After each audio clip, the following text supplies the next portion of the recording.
Just keep an open mind. Professor Russell had rasped to me over the bulky yellow phone as the seaplane made its final descent. You don't get into this business with a closed one. I know. The professor's distorted voice continued. I know. He suddenly sounded kind of sad, distant, or drunk. Before I could ask what was the matter, he had hung up, and the crappy breakfast I had wolfed down earlier nearly spilled out of my mouth as the plane performed what could only be described as a rough landing.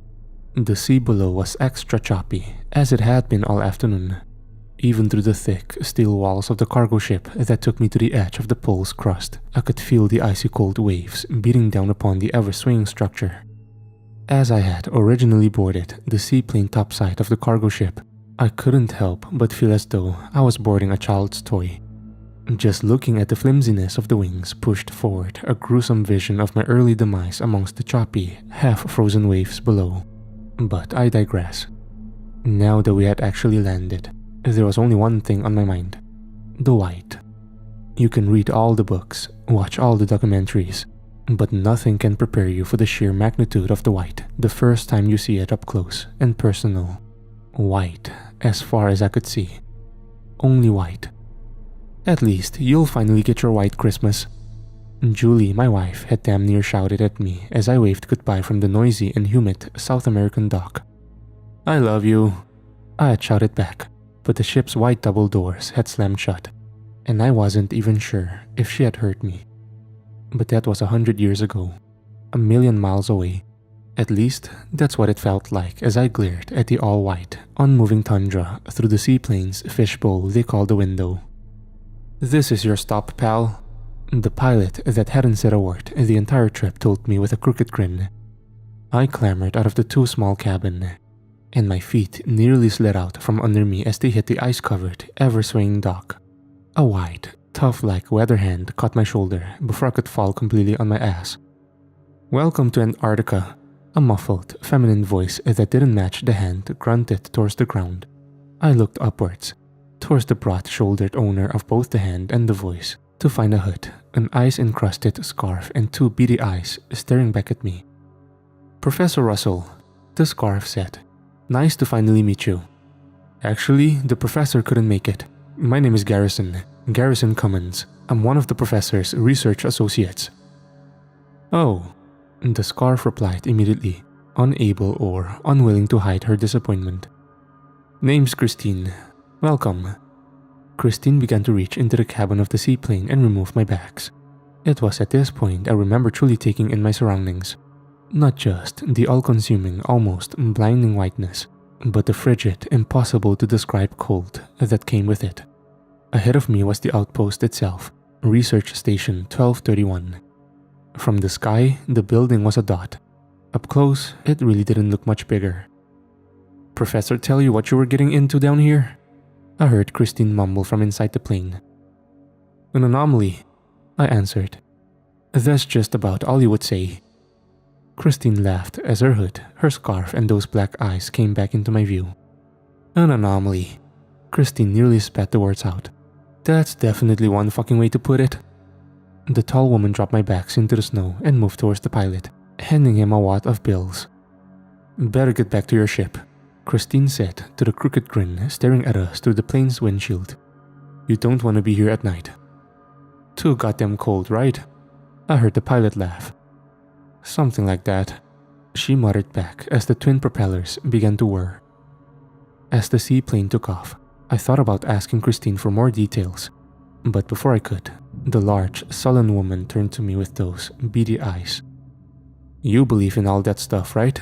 What I talked about with the professor, I mean. All that weird stuff.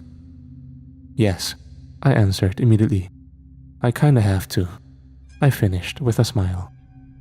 She didn't return one. We were drilling. She started, her eyes as vacant as ever. I don't even know what. We just followed the orders given to us. We were drilling and we were drilling and drilling. She began to stutter, her eyes honing hypnotically past where I stood, as if she were looking right through me. And you found something? I gasped, trying to get her back on the track. At the bottom? She paused, Sort of smiling, sort of frowning, her emotions fighting an intermittent and very physical battle upon her face. "Well, that's just it," Christine finally continued in a low grunt. "That's just the thing. There was no bottom." The woman was cut off as a horrible crazed shriek coming from the base's main entrance penetrated through the wintry silence. A man sporting similar black eyes to Christine's, though only half the clothes, burst through the front door and clambered manically towards the seaplane, now in the air and well on its way back to the cargo ship. He was screaming and sobbing as loud as he could, his hands stretched toward the vibrant sky, begging the plane to come back. I heard Christine mutter at least 3 swear words before she approached the man, lifted her arm and sent him reeling to the snow-covered ground with a single almost casually clenched fist. There was silence again as Christine peered down at her fallen comrade. The man's face and mouth were covered in an impossible amount of blood. "You broke his nose," I exclaimed before I could stop myself. "No, I didn't," Christine said with a disturbing lack of worry in her tone. From 1231, 2 more faces appeared, all bundled up. "Sorry, Christine," one of the worried faces sheepishly called from the entrance. "He got through the cuffs." "Jesus fucking Christ," I heard Christine call out as she surveyed the nearly unconscious body before her. "Get him inside." As the 2 figures, both men, emerged from the entrance to get the slumped-over man back into the base, I took note of his left wrist. A pair of blood-covered handcuffs dangled uselessly against the ground.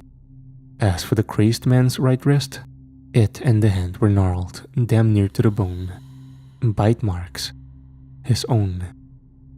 "I guess I owe you some answers," Christine mumbled. A light snow began to fall as we headed towards the base. I paused. Froze was more like it. Beyond the structure, I swear, there in the white, I saw something stir within the snow. Something moved for sure. And yet, somehow, I didn't feel a sensation like I was being watched by a physical presence, but rather a shaky mental confusion, like something horrible and unseen and angry was staring right back at me from the nothingness of the flattened tundra. And yet, I was unable or unwilling to physically comprehend it. A hollow wind blew, and I felt a tingling in my spine I hadn't felt since I was a child when my parents took me to the Philadelphia Zoo for the first time. I remembered the boa, sitting tangled in its too small compartment. "Don't worry," the pimply-faced tour guide had assured me as the blood drained from my face. "He can't see us, just a mirror on the other side." But no, I knew that wasn't true. The way those black, predatory eyes glared back at me through the thin protective glass, the way my young mind wandered to a gruesome conclusion of what would happen if it was feeding time, and that large glass pane suddenly poofed out of existence as if it had never been there in the first place. Later, I would recall this moment of recollection with great fascination, once I truly had a grasp of the primal horrors I was facing here at the icy far end of the earth, as if my mind knew what I was up against and was trying to warn me with a fleeting memory. The thin pane of glass, and all it stood for, as if it had never been there in the first place. "Christine?" I called far too loudly, too cowardly as I watched the 4 figures shuffle into the relative safety of the base. "Wait for me." The snow was now falling much heavier, the wind whipping the large flakes into a frenzied swirl. As I tore my glance away from the white and away from whatever it was that was making my breath labored and my movements tense, I took note of the look on Christine's face. The same half smile, half frown from earlier, as if she knew exactly how I felt. I nearly fell out of bed at the sound of the nighttime alarm, a blaring shriek they didn't quite prepare us for as we trained for the job. See the world, make money, be a part of something. What a crock. Tompkins stuck his head in the room even though my tits were hanging clear out. He didn't even seem to notice. "Should I get the gun?" he barked. "Not so fast," I shouted over the alarm as I struggled to grab a bra that wasn't too twisted to hell. "What's going on out there?" "It's the hole. The fucking hole." See, what they don't prepare you for when you get to Antarctica is just how much goddamn snow there is. I know that sounds stupid, but until you see it, you just wouldn't believe it. So when a weird bitch in a too small suit offers you 6 figures to watch a bunch of old hits shovel fucking snow for 6 months, hell, you don't really think twice. I sure didn't. But goddamn, the first day that little shitbird dropped us off, I knew I was in over my head. "You'll be using a drill," the woman told me. She introduced herself as a doctor. Pretty standard stuff. I sit through a mouthful of stuffed flounder I was enjoying on the company's dime. So why all the secrecy? The contracts? Hell, the fucking money. She didn't even flinch when she asked the next part. "Miss Hart, do you believe in God?" The conversation only got weirder from there. "Christine!" Tompkins, screaming my name, snapped me back to it as I approached the hall of the base, the unending alarm really beginning to piss me off. "Tompkins, shut that goddamn alarm off." I surveyed the surrounding research shanty and was met by the faces of the damned. Of course, the rest of the team always looked like that. Besides Tompkins, security, there was the Quigley brothers, Ad and Lawrence, the Brit engineers that designed the fucking super drill. Next to them stood Art Hinckley, our doctor for research and medical purposes. Then there was Brian Parker, our cook, as well as Sid Jenkins and an Inuit we think was previously homeless we just called Hal. Together, the two of them made up our brute labor force. God fucking bless him. The only one missing was Michael Hart, my fucking brother and the only man that could possibly find a fix even at the cold-ass end of the earth. "Where's Michael?" I shouted, and just as the alarm died down, I cursed and rubbed my throbbing temple. "Hell, Sid, he was the one that pulled the alarm," Tompkins shouted excitedly, as if the fucking thing was still blaring. "Sid, he ran back to the hole right afterward." "Tompkins?" I cut him off. "Take a fucking breath." "Hal?" "Yes, ma'am." Hal grunted politely through a salt and pepper Santa beard. "You saw Michael pull it?" "Yes, ma'am," he said again, pointing down the hall, towards the back of the base and towards the hole. The hole we've been drilling for weeks now. The hole that just kept going and going and going and going. "And what exactly are we looking for?" I had asked the good doctor after she explained the drilling process during our orientation. "Whatever it is you find," she answered with a smile. So we drilled. We drilled with the biggest goddamn drill I'd ever seen. Apparently the Quigleys came to the company's attention after developing a remote drill that could reach the bottom of the Pacific, but was light enough to be towed. Later, Ed would tell me that the company only had one question before they signed the check. What if you made it bigger? "Do we all have to go out there?" Brian asked lazily as I grabbed the nearest thermal coat off the rack. "Only if I tell you to," I barked back. I took a quick glance at the wall clock. Nearly 4 a.m. Shit, I muttered, already missing my bed. "Hal, Sid, Dr. Hinckley, come with me." "I'll grab my bag," the doctor said with firm dignity, even for 4 in the fucking morning. "I should come too," Tompkins practically whined, somehow already holding the base's only firearm, a single-shot rifle I begged the company to keep locked up. "No, and put that fucking thing away before." I was cut off by a scream, a horrible fucking scream. It echoed through the walls of the base with a reverberating howl that was barely human. "Whoa," I heard Sid mumble after a moment. "Holy shit, Michael, what the fuck?" I muttered as I tore the rifle from Tompkins' hands. A chorus of "We're coming too" followed as practically the entire crew bellowed it in unison. The hole itself was created just behind the base's main structure. As were our orders, the Quigley's drill was actually built directly atop the base's reinforced roof, attached to a crane that allowed it to stretch up to 2,000 feet. Not that it needed to. A steel cable as thick as a grown man's arm snaked around the entire base, built into the walls to keep both the drill and structure stable throughout the process. I didn't ask, but Lawrence told me it could stretch for miles and was the main pulley system to keep the drill going until it hit something. Of course, that was the problem. It never did. I felt the penetrating cold before I even rounded the corner leading to the rear entrance. As we reached the already open rear, I motioned the team to give me some room. The wind from outside was whipping up a storm in what was once our main dining hall. Now it just looked like the inside of a fucking walk-in freezer. "Everybody back!" I shouted as I pulled an emergency flare out of a first aid kit hanging on the wall. Before I could even light the fucking thing, one of those unearthly screams caused the entire team, myself included, to practically jump out of our skins. A split second later, Michael was running through the rear entrance, completely goddamn naked. "Michael?" I shouted. "That's impossible." I heard the doctor squeal as he made his way towards the first aid kit and snagged the small thermite blanket from within. We gathered around Michael as he shook and shivered upon the floor. "Somebody get that door shut," Tompkins shouted. Nobody budged. "Michael?" I asked as the doctor wrapped him in the warm material. "Michael, what is it? What's happening?" "The hole," he shuddered, pointing a blue and blistered bony nub of a finger towards the rear entrance.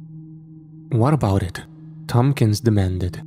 Michael stopped shivering for a moment and turned his head, the coal black eyes we both inherited from our mother penetrating my very soul as he faced me. "Dad says, keep the door unlocked tonight," Michael whispered through chapped lips. "Keep the door unlocked. It's been a long day." And then he began to howl with laughter. I stood up to keep myself from knocking his goddamn teeth out. The feeling passed, however, as another one of those earth-shattering screams echoed through the base. "Holy Christ," Tompkins muttered. "That's coming from outside."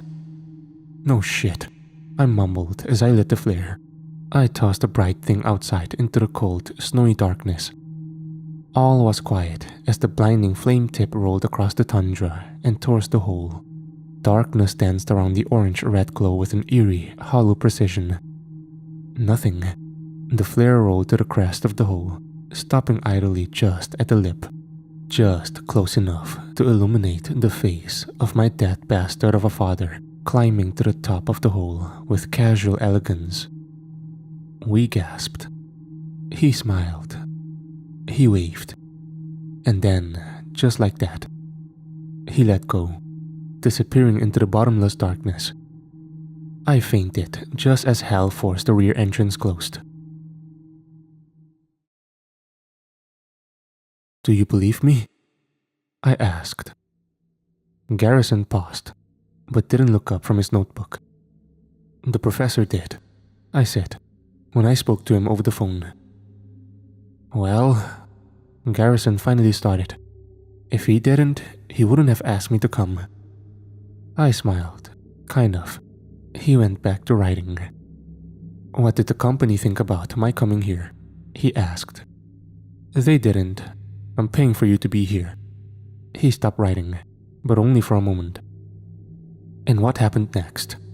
Garrison finally asked me from across the small office we had constructed in the former dining hall. A large tarp covered the intrusion in the floor's center. "After you passed out?" Garrison continued. "A lot," I answered as casually as I could. My gaze wandered through the glass window to my left, toward the now setting sun. The pretty reds and yellows and oranges danced just so off the mouth of the hole. "But mostly," I finally continued, "this is the part of the story where people started dying." "A fucking Wendigo," Tompkins nodded excitedly towards Hal. "Right, man? That's what you guys call it, right? A Wendigo?" Hal grunted, though he didn't say a word, his usual go-to response to any question you asked him. "Calm down, Tompkins," I said as I fished some stashed ammo out of the cupboard by the rear entrance. The company wouldn't let me lock up the gun, only the ammunition. Figured that one out. The screaming never stopped. Not ours, I mean. Whatever the hell it was that lived inside that fucking hole. Since the incident with Michael, now an hour ago, none of us dared to catch a wink. And every so often, even through the howling wind and the falling snow, we'd hear that ungodly, unearthly shriek. The shriek of the damned, we would later say. It seemed to come from nowhere and everywhere. The doc returned from Michael's room. Once we got him some fresh clothes, I had him secured to his bed just to be on the safe side. Your brother, Christine. Dr. Hinckley started, then stopped. Does anybody have a cigarette? Nobody spoke up. He's unwell, the doctor continued, a little defeated. Of course, after what we all seem to experience, maybe none of us are well. Mass hallucination, the Quigleys shouted in unison. I hate it when they did that. That's a thing, Ed continued triumphantly. I read about it. So is Wendigo, Tompkins chimed in. Jesus, Tompkins, Sid started as he began lighting a cigarette, much to Hinckley's evident dismay. Shut it. Quiet, everybody, I barked. Now if we're going to figure out what the hell is going on here, we're going to have to. I was cut off by yet another howl. I swore this one was coming from underneath us. I'll make some coffee, Parker mumbled sheepishly as he scuttled towards the kitchen. Holy shit, I cursed as I rose from my chair, stole the cig from Sid's mouth, took a long puff and handed it to the doc. It wasn't tobacco. Nice, I heard the doctor mutter after a quick inhale. Ed? Lawrence? I called, trying to get the Brits' attention. Can we get somebody on the radio? From the company? One of them asked. No, goddamn Santa Claus, I shouted, now addressing the entire room. Guys, please, meet me halfway here. I took my previous seat and leaned against the rifle with my forehead, suddenly feeling very exhausted. Parker walked over with a used paper cup filled with what the company called coffee. Thanks, I managed as I took the small cup. There was a long moment of silence. What did everyone see? I finally asked. What did they see come out of the hole? There was another moment of nothing, the muffled rushing wind from outside being the only real noise within the entire base. My wife, Sid was the first to say. Been dead though, been dead a long time. Mine too, Tompkins piped up, the excitement from earlier now nowhere to be found in his voice. My wife, there she was, plain as day, he gulped. Cancer took her 7 years ago. Car accident, Sid said as the two men nodded at one another. Our mom, the Quigleys added in unison. Maya, a patient, I heard Dr. Hinckley mumble. A former. Tommy Perkins, Parker practically spat, a cup of coffee shaking in his grasp. In high school, we were close until college. He left. I stayed. Parker trailed off. For a moment, nobody said a word. Suicide, he continued, somewhat reluctantly. 4 years ago. At least, that's what I heard anyway. My father. I finally spoke. The day we buried him, Mike and I threw a fucking party. And yet, there he was, smiling right back at me in the middle of nowhere, in the middle of the night, in the middle of a goddamn snowstorm. I hadn't realized I was shouting until I saw the look on the men's faces. I took a deep breath and tried my best to lean back against the freezing wall behind me. It's insane, I said, mostly to myself, as I tried to settle my nerves. Totally goddamn insane. Ijirak. Hal grunted. We all turned to face him at once, surprised to hear something other than a yes or no come out of his mouth. Not Wendigo. Hal continued. Ijirak. The face. It. The old Inuit made a sweeping gesture in front of his own face and grunted. Changes, he finished.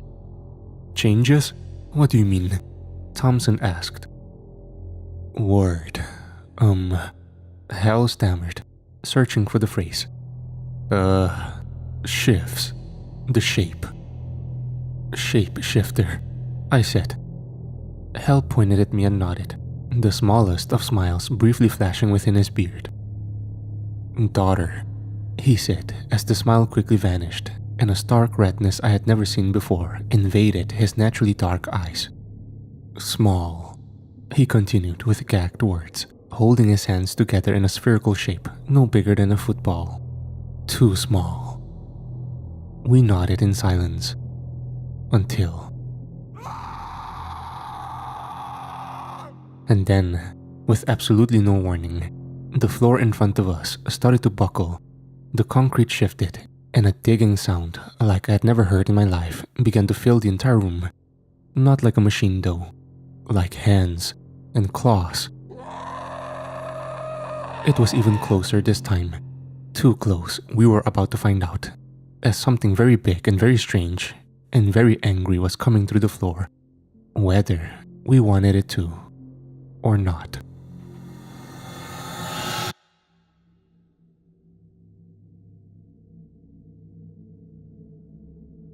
I recall reading that name in the headline on the local paper. I could barely pronounce it, and I was struck by how unusual a name could make it to the front page. And then I saw the picture. Oumuamua, the Scout. That's what we're going to call it this time. Appropriate. That long, slender form that the so-called experts refer to as cigar-shaped. The very phrase conjures up notions of southern yokels taking a wrong turn and coming across invaders from outer space. Personally, I think it looks like a cat turd, but that's just my professional opinion.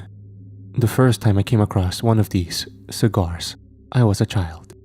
It sliced through the night sky above my father's ramshackle farm, no higher off the ground than a kite. I watched as the unusual object flew overhead twice, and then it landed. Or rather, it passed. It passed right through the ground, right before my eyes. I could only watch helplessly as the long, slender object seemingly phased through the brown and green earth before me. That evening, I had tried desperately to explain what I had seen to my father and received a passive, booze-soaked backhand for my troubles. For the rest of the night, I lay in bed, staring through my single-bedroom window, watching the exact spot I had seen the massive structure pass through the ground as if it were made of thin air. In many ways, though I was a small boy, this was the start of my career as what the mainstream media would describe as a paranormal investigator. As years passed by, I had begun to accrue a vast knowledge of the unknown. Starting at my local library, I ate up whatever scant information I could find on aliens and ghosts and goblins and shapeshifters and monsters and things that went bump in the night. I eventually discovered Z-list magazines that covered the strange and macabre and welcomed readers to send in any information they might have on their own first-hand knowledge of such subjects. The night my father found those magazines, he beat me so hard and his face became so beet red that I was sure he was going to have a heart attack right then and there. But no, the attack had waited, coming 2 weeks later as he watched his favorite Phils playing his favorite game while guzzling his favorite cheap beer. He called my name as he died. I ignored him, something I never told anybody. The way his voice was pitched with a desperate nervousness I had never heard before, I knew something bad and final was coming. But I didn't make a sound. I only found him as I left through the front door with as many belongings as I could fit into the overnight bag I had received from one of my magazines for being a subscriber. The TV was still on, and the old man's eyes were still wide open, though the light, what little light was ever there, was long gone. I voiced my opinion that he was what I considered to be an inadequate father, and then I left. But I digress. I apologize. The mind has a habit of wandering when you've hit this stage in your life. The no-going back stage that seems to pitch a perfect balance between tranquility and sheer madness. Oumuamua. Oh, that name. You know, the more I think about it, the more it does kind of grow on me. Anyway, years began to pass. I had turned my newfound orphan status into a liberating license to travel the country. I used whatever resources I could get from one place to another. Sometimes trading whatever it was I needed to get by. Eventually, I began to amass money in more devious ways than I ever dared to admit. But whatever it was that got me to my goal, I did not care. At that time, nobody really asked questions anyway, and a lonely teenager hanging out at a rest stop was just something you didn't need to know about. Besides, I can tell you that most of my customers were far from what might be described as queer anyway. Seeing as I find myself in my present condition, I guess I don't really have a problem admitting that lots of stolen wedding rings would eventually pay for most of my tuition. There seemed to be an unspoken rule that the ring had to come off before lying with me. Easy enough to lift as the John would lie in the cheap motel bed, The post-orgasm stupor leading to a full sleep of images of my bruised and battered insides. But again, I digress. University was a figurative breeze, minuscule semesters passing in the blink of an eye. My years of lonesome wandering hadn't prepared me for the social aspect expected of a young college freshman. Just as well, more time to pursue the real subject I cared about. The only subject I cared about. The thing that would eventually be called Oumuamua. I began to research other similar sightings. It wasn't hard, of course, as at that time, a UFO craze was sweeping the nation, and there seemed to be a new report on the evening news at least once a week. The old cliches began to turn into the norm. An old married couple returning from a party, a single father working late and was just returning home, the young high school couple canoodling on Lover's Lane, interrupted by a cigar-shaped thing. A terrible device not from this world. They were right, of course. It's not from this world. But then again, the recent reports. This newly discovered Oumuamua just drifting by our realm, it wouldn't be right to call it alien either. Well, it's alien in the sense that it's strange, different, unexpected, but not in the sense that it's from another planet. Just another world. And that world, the one they faced into, the one they faced through to. It sucks, of course, for a lack of better phrase, finding out your entire civilization, your entire world history, your entire population, all the petty squabbles of politics and religion and the day-to-day grind, love, sorrow, happiness, sadness, glee, horror, all of that rich stuff that makes up our planet. Useless, undeniably useless when you come to realize you are nothing more than the last rest stop on the way home. On the way back to the real plane where death is just the entry fee. Which brings me to Antarctica. That pathetic woman and those lost souls sent to the end of the world to discover something we're not even equipped to understand. That damned company that put them up to it. That put me up to it. And poor Gary Cummins, the only student that actually applied for the apprenticeship. My only friend. They could drill from the South Pole right on through to Santa's living room floor. They wouldn't find a thing. And yet, that company, this project of theirs, they just wouldn't let up. They had recorded the heightened electromagnetic activity. They even had witnesses, dozens actually. The crew of an oil tanker that had gone too close to shore had seen the fucking thing right there in snow-heightened broad daylight. Watched as it faced on through to the other side. They just wouldn't let up, and so one of those things decided to make its presence known on its own accord. And fucking Oumuamua, or whatever the hell it is they do call themselves, has come out of hiding. If the earlier sightings were a Greyhound bus with a fast lane ticket to the plane, that monstrosity currently circling our doomed blue marble might just be the goddamn Titanic, ready to surpass the ultimate toll, reap the ultimate reward. The end. That's what's coming. And to my fellow kin, my earthly comrades, I'm sorry. I'm sorry for the part I played in orchestrating a worldwide disaster our biblical tomes have not even come close to preparing us for. I'm sorry. 1,000 times.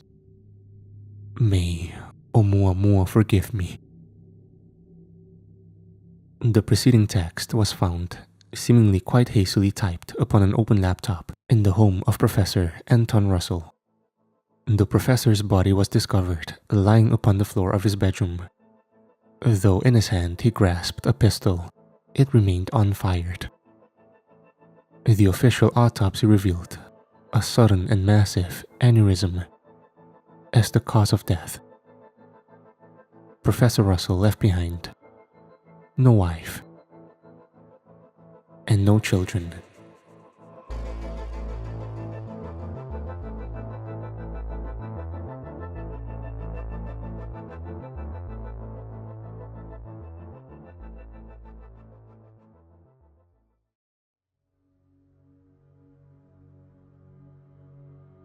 They sent for me in the dead of winter. It was the season of the long night in Antarctica when the sun refused to rise, and I had no idea what to expect. Even the instructions were vague, almost cryptic, except for one clear detail. I was to report to a research outpost near the pole, isolated in the most desolate place on Earth. As my plane landed, a storm whipped the ice, wind screeching and rattling the metal of the craft. The sky was a bruised shade of purple, and the lights from the base ahead blinked like tiny pale stars. I felt an oppressive weight settle on my chest the moment I stepped onto the icy ground. A young soldier, face half-hidden under a hood and goggles, approached. He looked relieved to see the priest's color under my thick wool coat. A good feeling, despite me being clearly out of place. "Father Martin?" he asked, his voice muffled by the scarf wrapped around his mouth. I nodded, clutching my back close, feeling the bite of the wind seep through every layer. "I am. And you are?" "Corporal Haynes, sir," he replied, standing stiffly. "They have been waiting for you. You're to come with me to the briefing room immediately." I followed, casting a last look at the endless stretch of ice, only broken by low hills and jagged cliffs in the distance. There was nothing here but emptiness and the howling wind.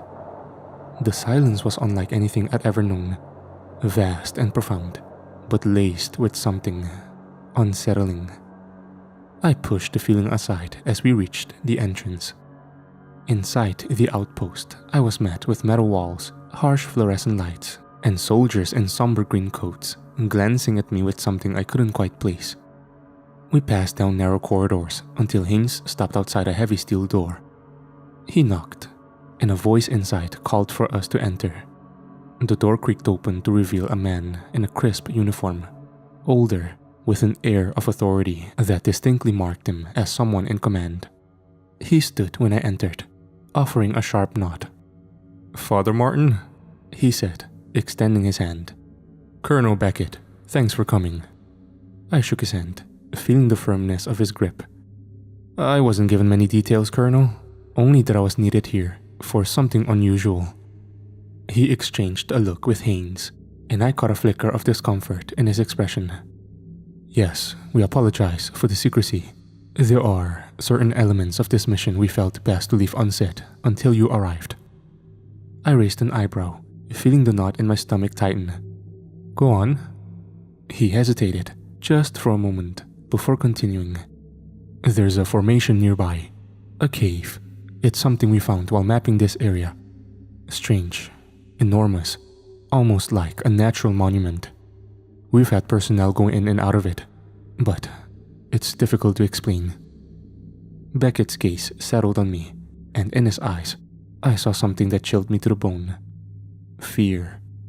"I think it's best if you see it for yourself," he said quietly. The drive out was grim. The wind had picked up, tearing against the sides of the vehicle like it was clawing to get in.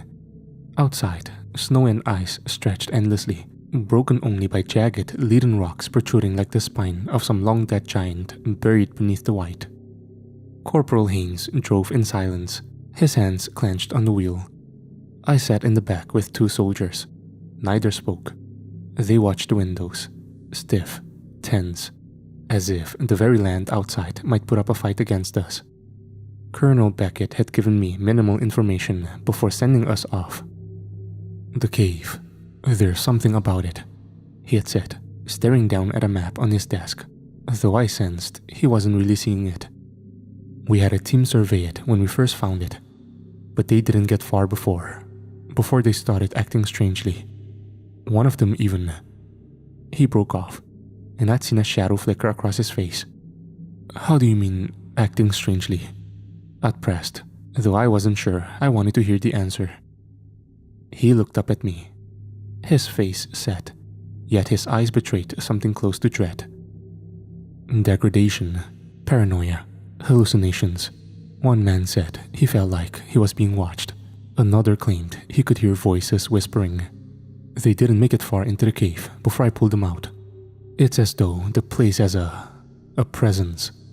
He cleared his throat. "I don't put much stock into the supernatural, but my men do. They'll feel better having a priest along." Now, as we drove toward that ominous formation, His words replayed in my mind. Something about it has a presence. The soldiers and I remained silent until, finally, the vehicle stopped. Haynes killed the engine, and the sudden silence was so intense it was almost violent. We stepped out into the biting wind, and there, only a few yards away, it stood. A massive stone formation jutted out of the ice, half buried, its shape tenebrous and abrasive against the pale landscape. It had to be about 150 feet tall and 50 feet wide. The entrance itself was a wide black opening, rounded at the edges and jagged rocks outlining it. The snow seemed to pile around the cavern in unnatural drifts, almost as though the cave had disturbed the ice into cracking and shifting at odd, unnatural angles. One of the soldiers, Private Mills, stood beside me, his voice low. "Doesn't look right, does it?" "No," I murmured, swallowing. "It doesn't." Sergeant Davis, the tallest of the group, tried to break the tension with a forced chuckle. "It's just a weird rock formation," he muttered, though his gaze never left the entrance. "Nothing more." I glanced at him, studying the tightness around his mouth. The way he clenched his rifle. They all carried their weapons as if they expected something to leap from the depths at any moment. "Look," Davis continued, his tone gruff as he glanced at me. "I don't know if you really believe in any of this priest stuff, but just stay close, alright?" I nodded, offering what I hoped was a reassuring smile. "I'll stay close." The men visibly relaxed, but only just. Together, we approached the mouth of the cave, each step crunching under us while the wind muffled out all other sounds. The entrance loomed larger the closer we came, and my skin prickled with this inexplicable sensation of being watched, as if something lay behind those pitch-shaded pools of emptiness and was observing us from within. Private Mills stopped suddenly, his gaze fixed on the ground near the opening. "Look," he whispered, and we followed his gaze. Tracks. Bare footprints in the snow, leading toward the cave mouth and disappearing. The size of the prints suggested they weren't from a grown man, but rather from a child. "Who?" Corporal Haynes began, his voice barely audible. "No one's been out here recently," Sergeant Davis muttered, voice strained. "And no one goes barefoot in this weather. They'd be dead in minutes." I felt my hand instinctively reach for the small silver crucifix around my neck. Beckett's words echoed in my mind. "There's something about it. A presence." Without another word, we moved forward, stepping into the cavern's gaping mouth. The light behind us faded rapidly, and warm, damp air seemed to seep from the walls, filling the space with an almost suffocating blanket. The beams from our flashlights swept over the cave walls, casting long shifting shadows that seemed to ripple with the flicker of movement. Inside, the air carrying a faint, earthy smell that reminded me of wet metal. Something about it made my skin crawl, though I couldn't place why. "Father," Sergeant David said, his voice rough but low. He shifted on his feet, eyes avoiding mine. "Before we go deeper, maybe you could, say something. For luck." The other soldiers nodded, their faces tense and wary in the dim glow. Despite their rifles and years of training, they looked like nervous young boys. I nodded, gathering my words, feeling the chill settle deeper into my skin. I raised a hand, fingers grazing the crucifix that hung from my neck.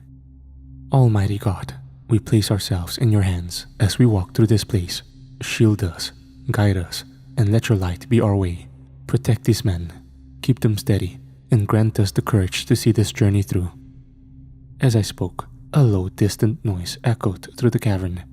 It was faint, just a whisper of a sound, but unmistakably unnatural. A slow, grinding roll that rumbled through the walls. It was as if the stone was shifting, groaning under some unimaginable force. It lingered in the background, fading in and out like a dull protest. The soldiers exchanged uneasy glances, gripping their weapons a little tighter. Mills spoke up, his voice soft. You heard that, right? I mean, that wasn't just me." "It's probably just the earth settling," Davis offered, though his voice rattled. "These caves are old. Could be shifting ice, rocks settling, something like that." "Yeah," Corporal Haynes muttered. "Just rocks." I lowered my hand, tucking the cross back into my jacket. "We'll be alright," I said, though my words sounded hollow, even to my own ears. We pressed on, single file, stepping deeper into the cave's dark throat. The walls grew narrower, angling downward into a gradual slope. It felt oddly smooth underfoot, not jagged or broken as one would expect. Instead, it was a continuous, winding path, curving gently downward like the inside of some strange, winding funnel.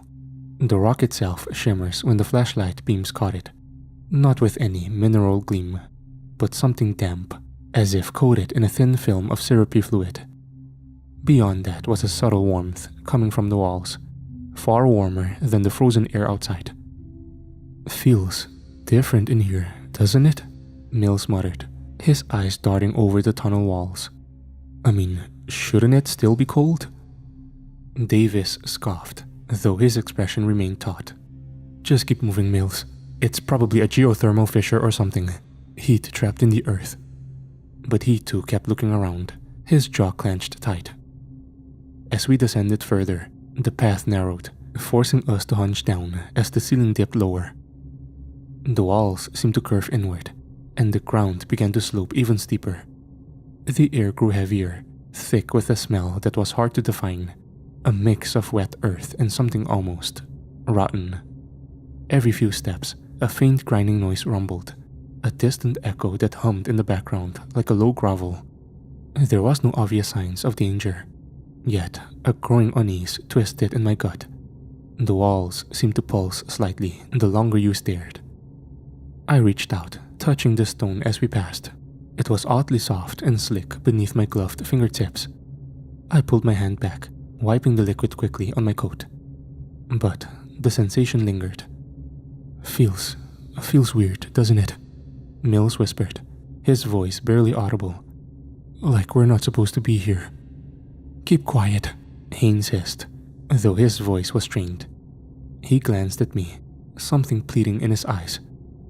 "Father, do you feel anything strange here?" I took a breath, steadying myself. "There's something here," I murmured. "But let's just keep our focus."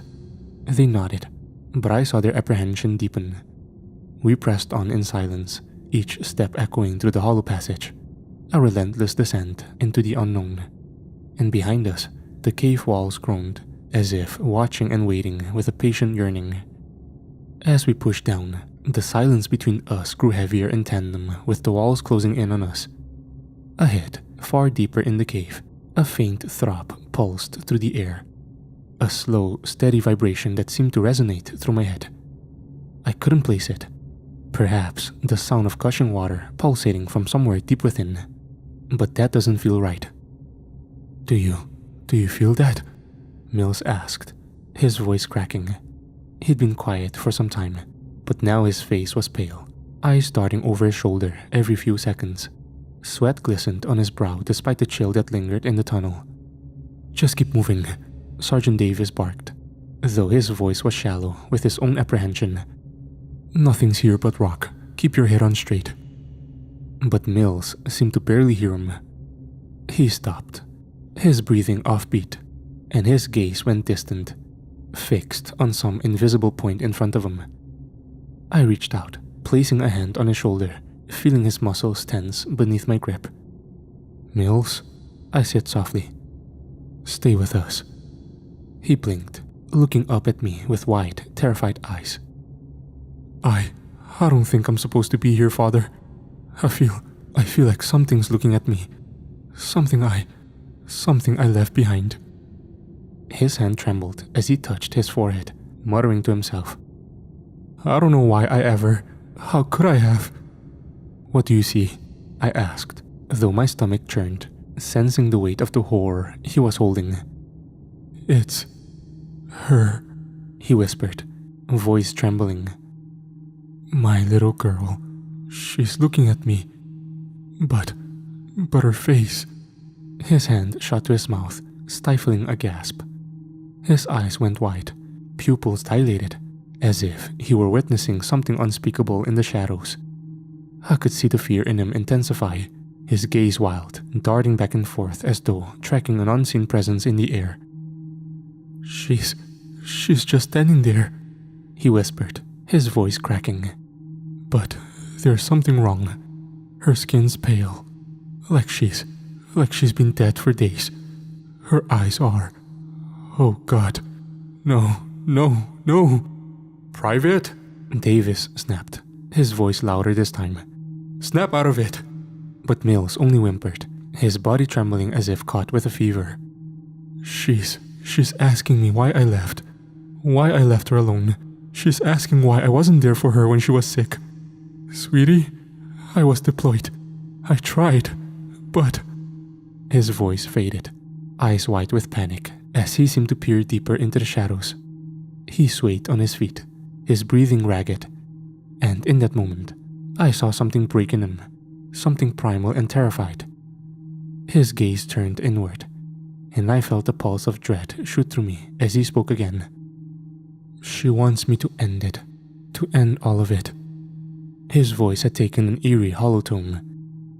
She says I need to carve her back into me, to feel what she felt, to make up for what I've done. Mills? I gripped his shoulder, but his skin was clammy, unresponsive, his mind trapped somewhere I couldn't reach. Whatever you're seeing isn't real. You're here with us. Don't let it take you. But he wasn't listening. His hand drifted toward his belt, where a hunting knife gleamed faintly in the dim light. His face twisted, a horrible pained grimace, as though he was caught between agony and a sick, twisted desire to give in. She's saying it's the only way, he murmured.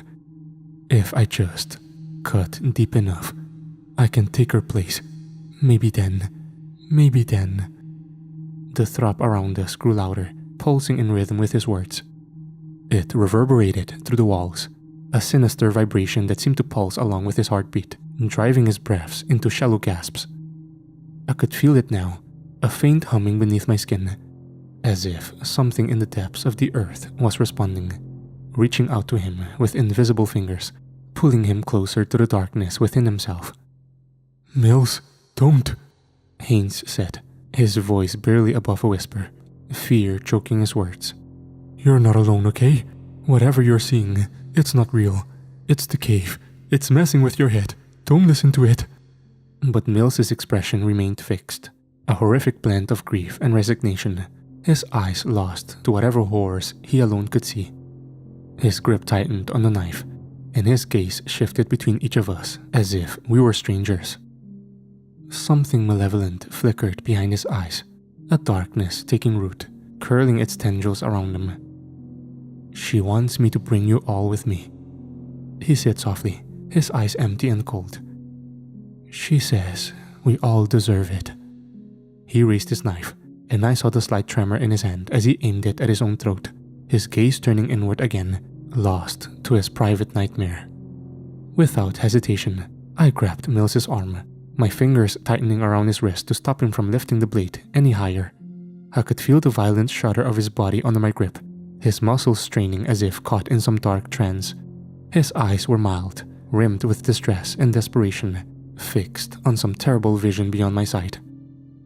Father, help me, he whispered, but his plea was swallowed by the cavern walls.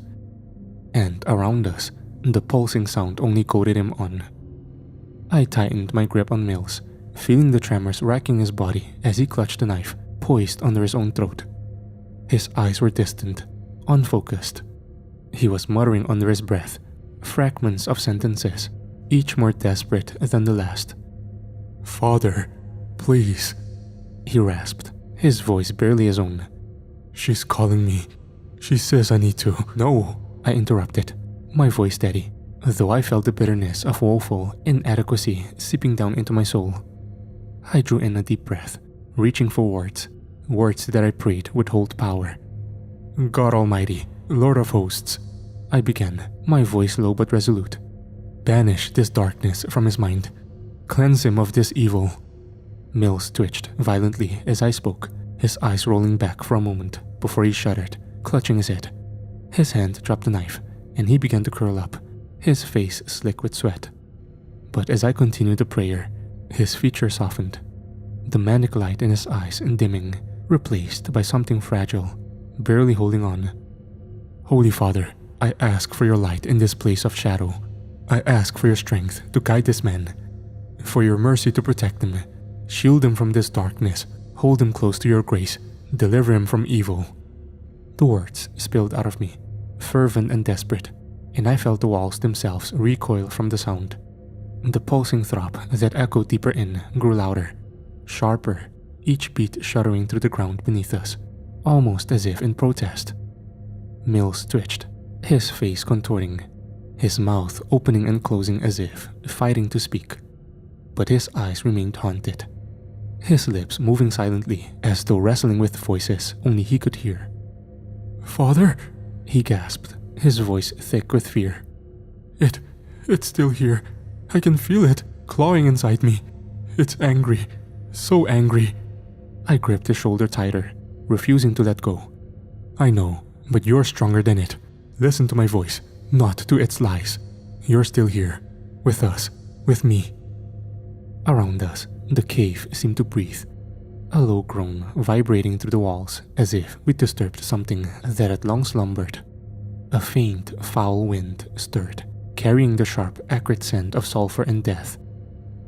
I felt the air tighten, pressing in on us, the very stone resenting my prayer. Do you hear that? Davis softly muttered. He glanced down the passage ahead, where the walls grew narrower. His gaze turned distant, his head tilting slightly as if listening to some type of sweet song. Haynes stared transfixed, his own eyes glassy and unfocused. "It's beautiful," he murmured. "Do you see it, Davis? The light." Davis nodded slowly, a strange smile creeping across his face. "Yes, it's calling us, down there. It's..." "Wait!" I said sharply, but they ignored me, stepping forward in unison, almost as if they were sleepwalking. I kept my hands on Mills, who had begun to shiver violently, his eyes darting toward Davis and Haynes with a growing panic. "No," he croaked, his voice hoarse. They can't go down there. Don't let them." "Davis, Haynes," I called, but they didn't turn back, didn't even acknowledge me. They walked deeper into the tunnel, following some invisible beacon, their footsteps steady and unwavering. Mills clawed at my hand, his voice frantic. They're walking into it, Father. They're walking right into it." A cold dread filled me as I watched the two soldiers disappear into the shadows, moving with a mechanical calm. I could hear them murmuring to each other, their voices faint. "Do you see it?" Davis was saying, his voice a strange mixture of awe and reverence. "It's so warm. I can feel it, like a heartbeat." "Yes," Haynes replied, his voice equally entranced. It's been waiting for us, hasn't it? All this time." "Father, please," Mills whispered, his face contorted in cold sweat. "Don't let them go any deeper. It's feeding on them. It's pulling them in." I squeezed his shoulder, feeling his pulse racing beneath my hand, erratic and panicked. "Stay with me, Mills. Hold on to your faith, your strength. Whatever we're facing, we'll face it together." But as I looked down the darkened tunnel, the faint light from Davis and Haynes' flashlights faded into the depths. Mills gripped my arm, his eyes wild and wide, but somehow steady, as if he'd found some last flicker of strength within himself. "Father," he rasped, pulling me close. You need to go. You have to find them. Bring them back." I shook my head, reluctant to leave him behind. "Mills, I can't just leave you here. We'll go together." He forced a pained smile. "No, you need to go without me. I'll be fine. I can hold my ground here," he said, his gaze distant, a shadow of uncertainty flitting across his face. "I'll survive, but they won't if you don't find them." I hesitated, feeling the pulse of trepidation deepen in my stomach. but his grip on my arm was firm, his gaze insistent. He was right. Every second we stayed here, the others drifted further into whatever nightmare lay ahead. I gave him a nod, murmured a quick blessing, and left him curled up in the flickering half-light as I ventured further into the cave. The narrow path twisted downward, deeper than I thought possible. The walls closed in, damp and pulsing with awful warmth.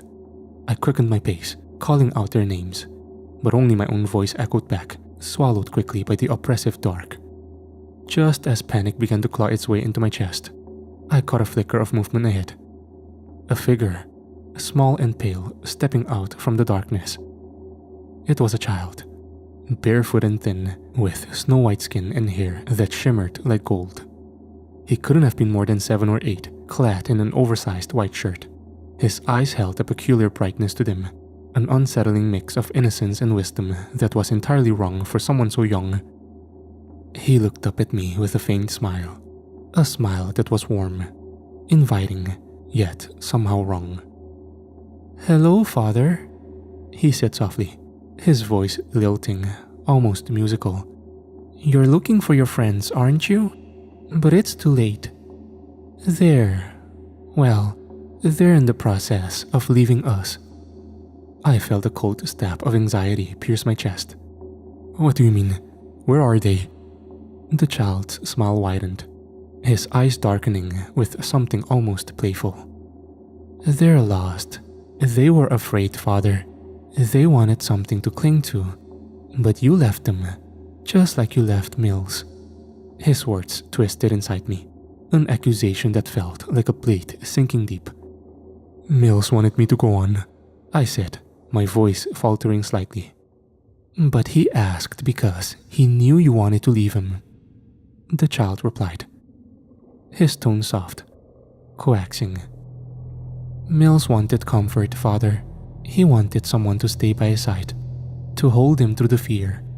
You left him alone, and now he's found his way out." I staggered, horror dawning as I understood his meaning. "You're lying. Mills is okay." The child tilted his head, his expression both sympathetic and eerily amused. "You'll see. You left him to die, and now he's gone. He's not the first you've left, is he, Father?" I clenched my jaw, fighting the urge to recoil. The child's words cut deep, touching on wounds I hadn't known were there, wounds I thought I'd forgotten. "You've sacrificed much, haven't you?" the child continued, his voice gentle now, inviting. "A life of loneliness, the vows you took, the vow of chastity, the vow to remain alone in the name of God. No wife, no children, a man who gives everything only to receive nothing in return." His words sank into me, each one twisting with a dark familiarity. I'd spent countless nights wrestling with that emptiness, praying for strength, trying to fill a hole I could never speak aloud. "You deserve peace, Father," the child whispered, stepping closer. "You've served enough. God sees your suffering. He wants you to rest. He wants you to be free, to find comfort. If you let go, if you just let go, He'll welcome you with open arms. A martyr, a true saint." He reached for my hand, his touch unnaturally cold. "If you end it now, God will still love you. He'll forgive you, and you'll never be alone again." My heart pounded, and I felt the weight of his words pressing into me, filling me with a strange, almost seductive numbness. The endless years of service, of sacrifice, of feeling adrift in a world I could only watch from the outside. It all loomed before me, magnified in his gaze. The child smiled, his expression achingly beautiful and sinister, his eyes glowing with that unnatural light. "Take comfort, Father," he murmured. "There's peace waiting, if you'll only reach for it." I stared down at him, my hand trembling in his icy grip. The pulsing throb in the walls seemed to synchronize with my own heartbeat, a steady, relentless rhythm urging me to give in, to find the release he promised. The urge to surrender, to let go, tugged at me, tempting me with a potent, honeyed sweetness. My hand, still caught in the child's cold grip, trembled. I felt his promises sinking into me, filling every hollow place, every forgotten ache, each whispered with a gentle cruelty that coaxed me toward surrender. But deep within, something resisted, an ember that refused to extinguish. Slowly, I reached into my pocket and felt the familiar weight of my weapon, my rosary. Closing my eyes, I took a steadying breath. I clutched the first beat between my fingers and began to pray, my voice a murmur beneath the oppressive presence. Hail Mary, full of grace, the Lord is with thee. The child's face darkened, his smile faltering as he watched me.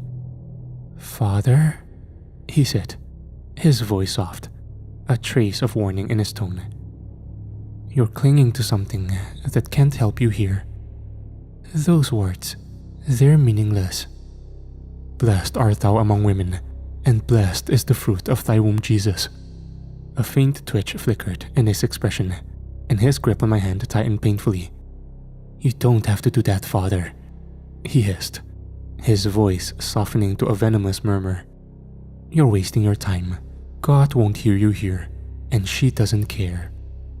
Pray for us, sinners, now and at the hour of our death.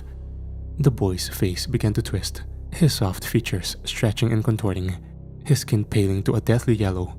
His eyes grew darker, almost cavernous, swallowing any semblance of humanity. Its childlike limbs elongated, thin and bony, with its small hands growing into long, claw-like fingers. The thing's mouth twisted into an obscene grin, revealing sharp, uneven teeth that glistened wetly in the dim light. I stumbled back, clutching the rosary to my chest as the creature stood before me, now a hideous, twisted apparition of what he at once appeared to be. You think you can resist me? The voice that came from his mouth was no longer that of a child. It was a guttural, grating growl, resonating with a power that shook the very air.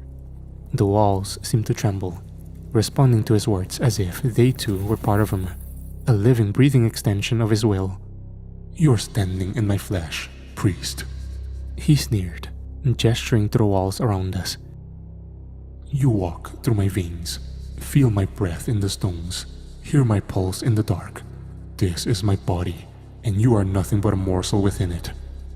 The walls seemed to close in around me, their surfaces undulating subtly, taking on a sickening organic quality. The faint pulsing sound echoed louder, its rhythm a slow, hungry beat. You and your friends will never leave, he continued, his voice dripping with malice. I will consume every one of you, swallow you whole, and bury you in the depths of my being. Its form rippled, growing larger, filling the cavern with its grotesque presence. Shadows writhed around it like tendrils, reaching toward me with claws that seemed to scrape the very air. I felt an intense, crushing weight pressing down on my body. But then, with a single sneer, it vanished, dissipating like smoke into the void. Silence fell, thick and heavy. I took a shaky breath, clutching my rosary, forcing myself to focus, to stay grounded. Just as my mind settled, I saw them, David and Haynes, standing at the edge of a narrow drop deeper in the tunnel, their backs to me, their faces turned downward.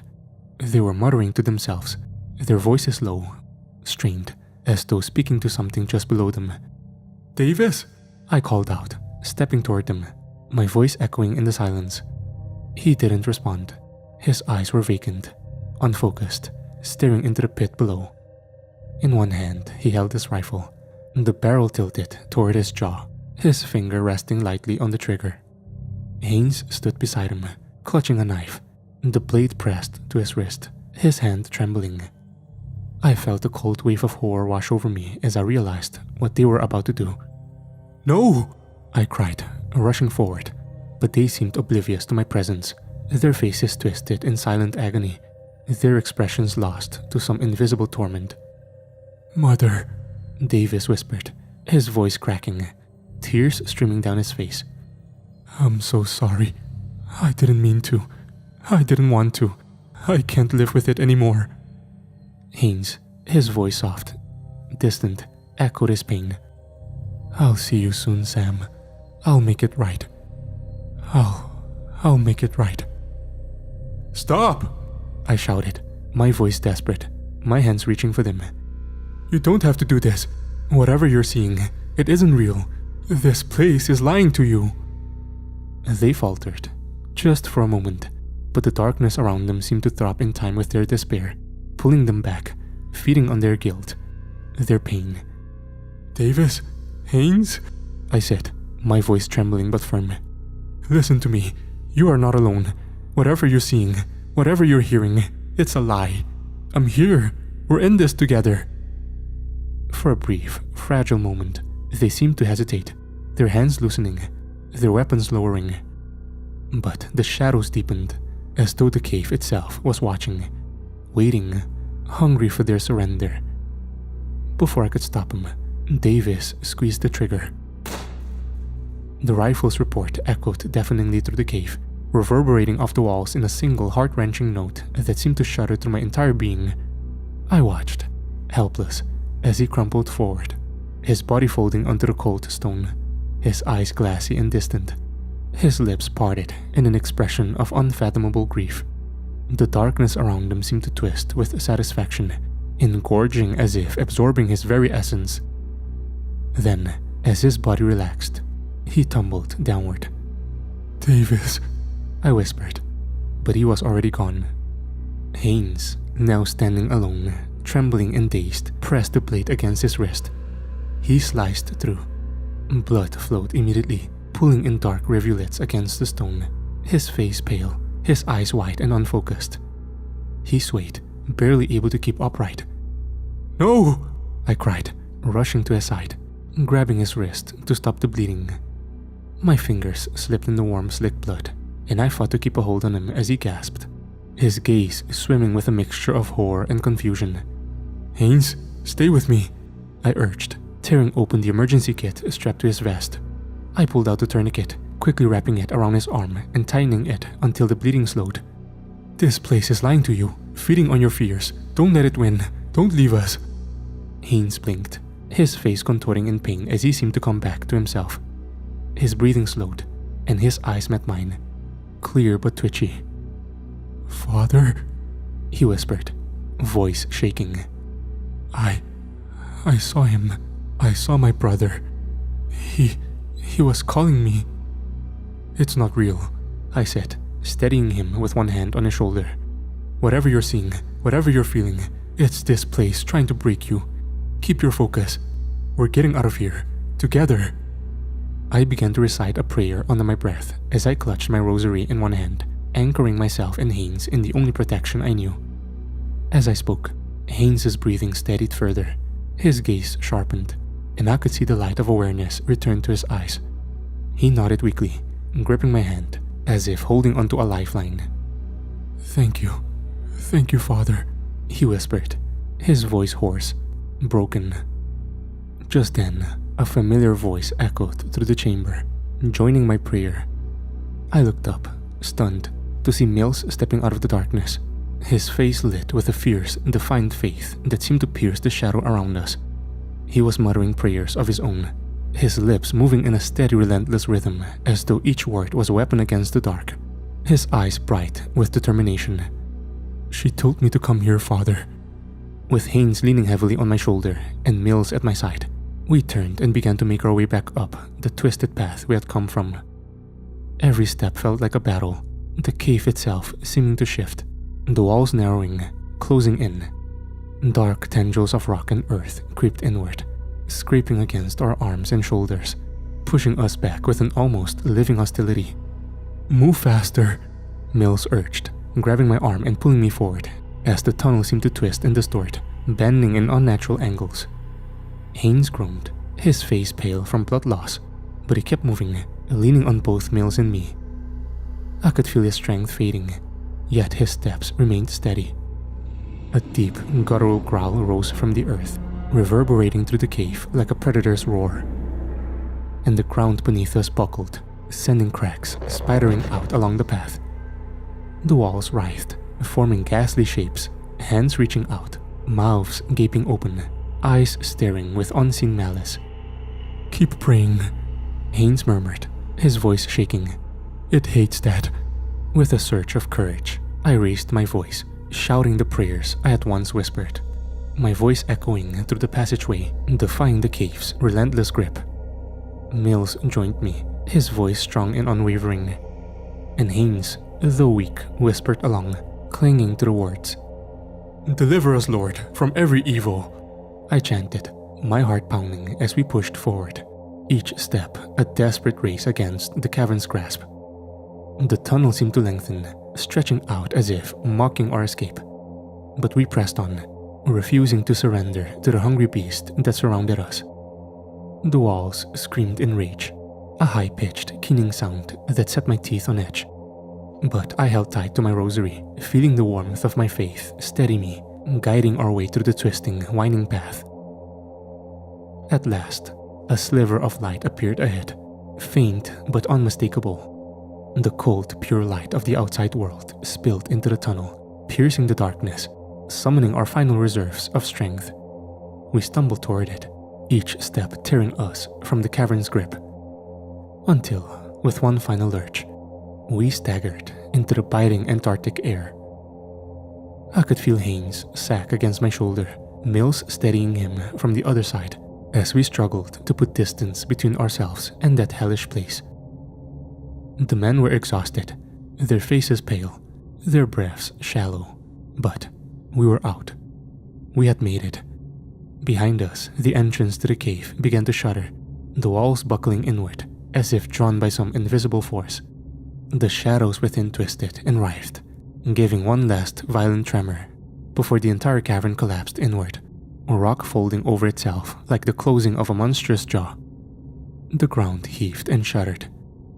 A deep, resonant roar shot through the ice and snow as the cavern swallowed itself, disappearing into the earth. Move!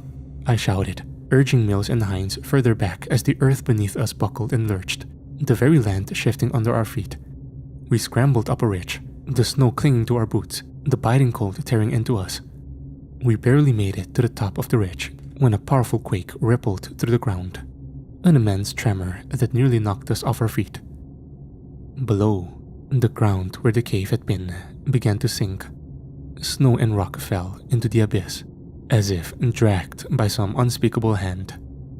I watched, awestruck and horrified, as the earth closed in over the spot, leaving nothing but an empty patch of snow and jagged rock. The throbbing hum that had haunted us faded, replaced by the full silence of the frozen wasteland. Mills held his head, his face pale. God, it's like it was never there. Haynes, his arm still bound tightly by the tourniquet, gave a slow shaky nod. Just gone. We stood there, shivering in the cold, the reality of what had just happened sinking in. The cave, the presence within, it was all buried, hidden beneath the ice, as if nature itself had decided to seal away that unspeakable terror. After a long, silent moment, I placed a hand on Haynes' shoulder and nodded toward the distant lights of the base camp. Come on, I said quietly. Let's get you some medical attention. The trek back to base was a somber one. None of us spoke, each of us lost in our own thoughts, our own memories of what had transpired. I led the way, clinging to the faint light of my faith, feeling its warmth steady me against the bitter wind that clawed at us, the chill more biting than ever.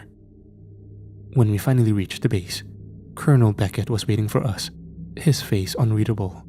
He studied each of us in silence, his gaze lingering on Haynes' blood-soaked arm and the distant look in Mills's eyes.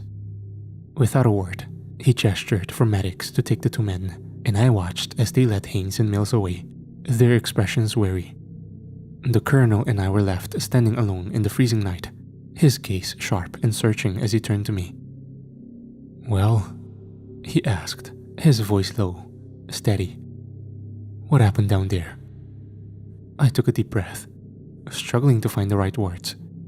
How could I describe what we've seen, what we'd felt? How could I explain the cave that had nearly swallowed us, the unholy presence that had lingered inside? It was I hesitated, finally meeting his gaze. It was something evil, Colonel. Something beyond our understanding. I don't know what you expected us to find, but whatever that was, it's better left buried. The Colonel's jaw tightened, but he nodded slowly, his eyes unreadable. And the Sergeant? Davis didn't make it, I said quietly, feeling the weight of those words settle heavily on my shoulders. But Mills and Haynes. I paused, glancing back toward the med bay where they were being treated. They'll recover, physically at least. He nodded again, his expression softening just a fraction. I'm sorry, Father. This wasn't... I didn't know it would turn out like this. Neither did I replied, clasping my hands, my fingers brushing the rosary that still hung around my fingers. But it's over now. Whatever was in that place, it's gone now. The Colonel watched me for a moment, his eyes filled with the weight of the question he'd never ask. He didn't believe in the supernatural, but even he could sense that we'd faced something else. Thank you, he said finally, his voice softer than I'd ever heard it. As I prepared to leave Antarctica, I felt an odd sense of peace mixed with sorrow. The darkness in that cave had nearly claimed us, but we had survived. And as I boarded the plane, I whispered one last prayer. A plea that whatever evil had lain beneath the ice would stay sealed, forgotten, hidden from the world. For all time.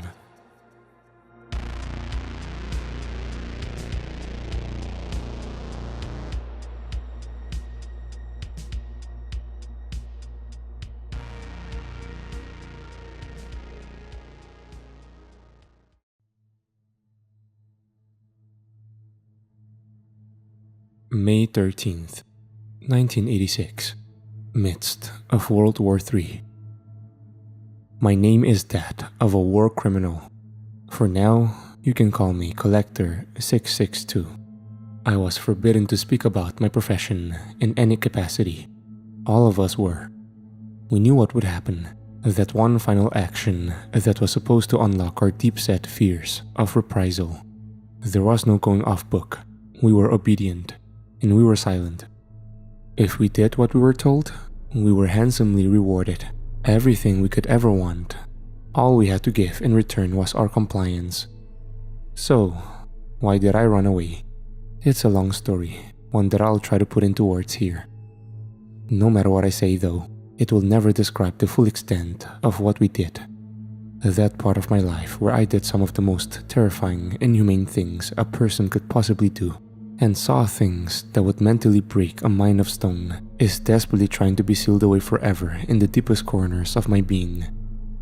It always breaks free and floats back to the surface, shaking me at the quick of everything that I was. I remember wishing that it would stop, but that was just wishful thinking. It would always be a part of me, whether I liked it or not. To be frank, I've been wanted for a couple of months now. These people don't want me silent, imprisoned, or even dead. It's a whole other reason that I'll get to. For someone in my position, you can never be too safe. You keep a low profile, stay away from public spaces, use fake names, and change your appearance. Most of all, you don't stop moving. Staying in one spot for long is a fucking death sentence. I've got a place to hold up in. They'll be here eventually, but I'll be long gone. Better yet, I'll be someone new. I'm going to tell you everything I know. How I became involved, what my job entailed, everything we did. I will be blunt. This is 100% unadulterated. It's the truth and nothing but the truth. There is no point in lying anymore. The world doesn't know what's happening, but soon they will. I hope you're still listening, but I'm not going to waste any more time. Here it is. Let's wind the clocks back to 1967. I was a young man. Of course, that fact alone perked Uncle Sam's ears up. I should have been in college working towards some sort of overall life achievement. Instead, I was plucked right off the street, alongside millions of other unfortunate souls, to go die in some bumfuck jungle. Now that I think back, it's not like it was a fucking surprise anyway. I'm an American man. Going to war is practically a rite of passage. See, I was at a point in life where a man has grown just enough to feel something for his country, but hasn't yet grown out of that mindset that it's a bunch of bullshit. It was rough, with a few close calls here and there.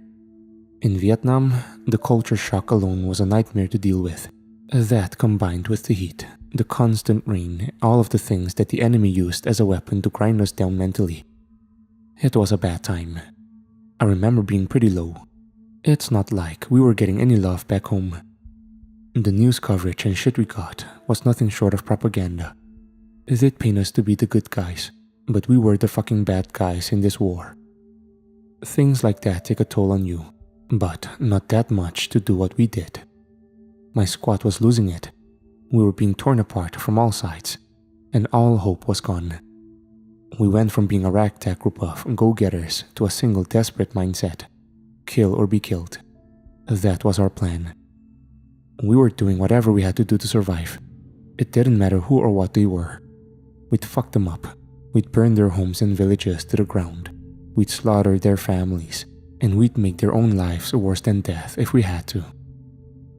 I don't remember exactly how it began, or when it ended. I think the first person I saw die was a woman. A young woman around 24, 25 maybe. This younger kid shoved a whole Bowie knife down her throat. He pushed it in deep. Slowly, he inched it back out. And the woman was like a river. So much blood flowed out of her mouth. The look on his face was fucking terrifying, man. It was like he was in some strange, dreamlike state. His eyes were blacked out. His pupils huge and dilated to a fucking T. You know that look you get when you're high off your fucking mind? It was like that, but with a different sort of madness on his face. We had all seen that look before. It was our own. We were all fucked in the head after so much time. After that, it was a blur. All I remember was walking through the village, blacking out, then walking some more. I didn't give two shits. I was angry. I was sad. I had no more use for the world, and there was no way in hell that I'd go back to it. This was it. Death or nothing. Next thing I knew, I ended up in some field hospital. We caused quite a ruckus that night. Apparently, I was quite creative with my methods of torture and killing. The whole time, I was laughing like a lunatic. I wasn't sorry though. Of course, it was no surprise when they yelled and spat at me, threw me around a bit, and slung all sorts of creative insults my way. The doctors, nurses, even they all thought that I was done for. All I did was laugh though, even as one of my superiors punched me in the face, causing me to fall to the ground and cough up crimson shit. I was still cackling. My former squad and I lived what we thought was the rest of our days in a damp and dirty makeshift prison. None of us talked to one another. We didn't eat. We didn't sleep.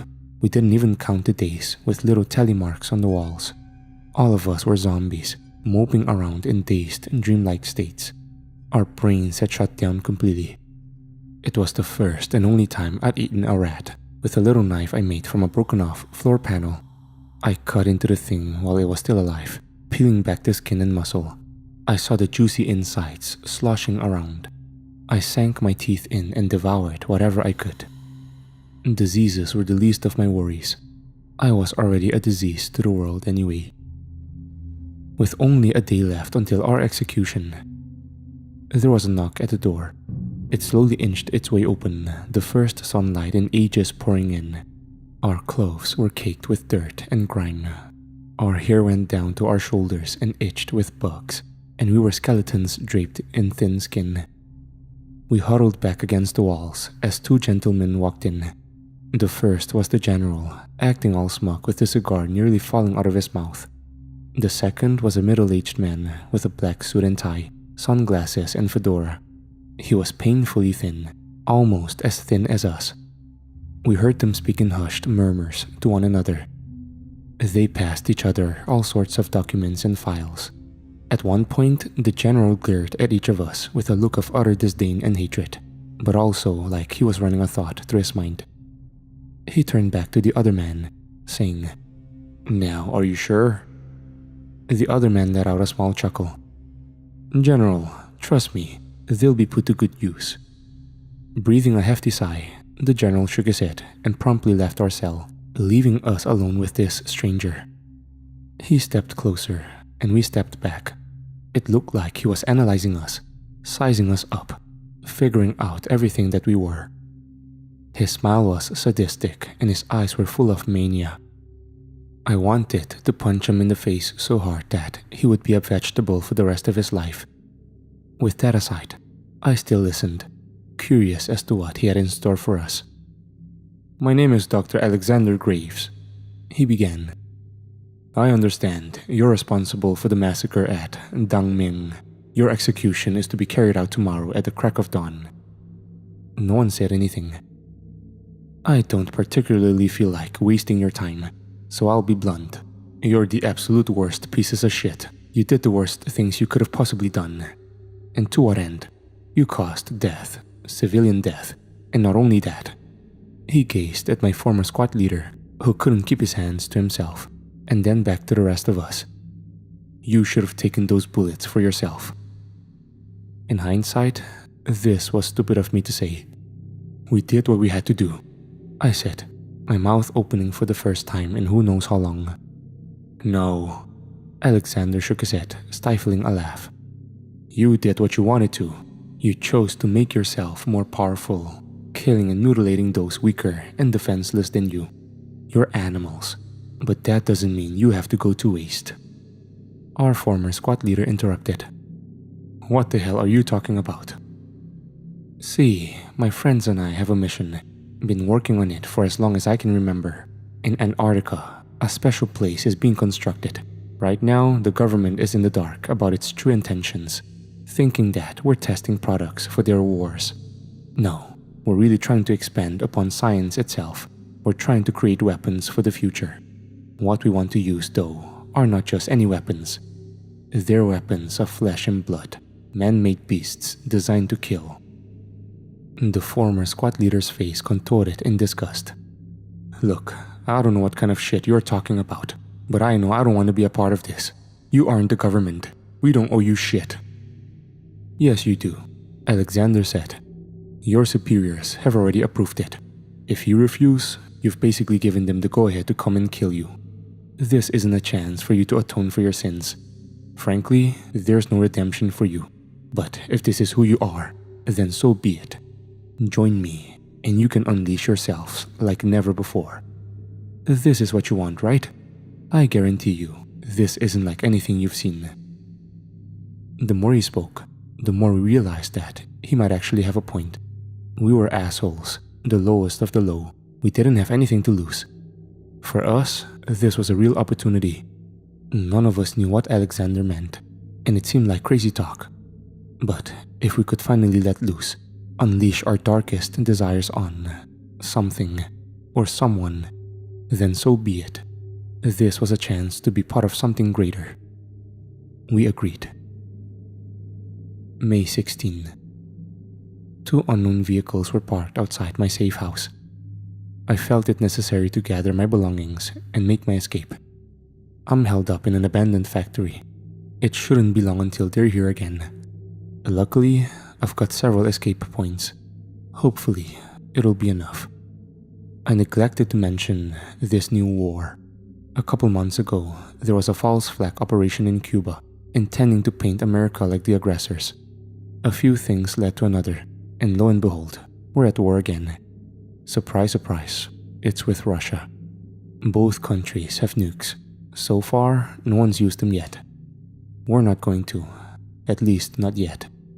The world is going to get a rude awakening soon. It's going to be the end of the world as we know it. Not for the reasons one might think, however.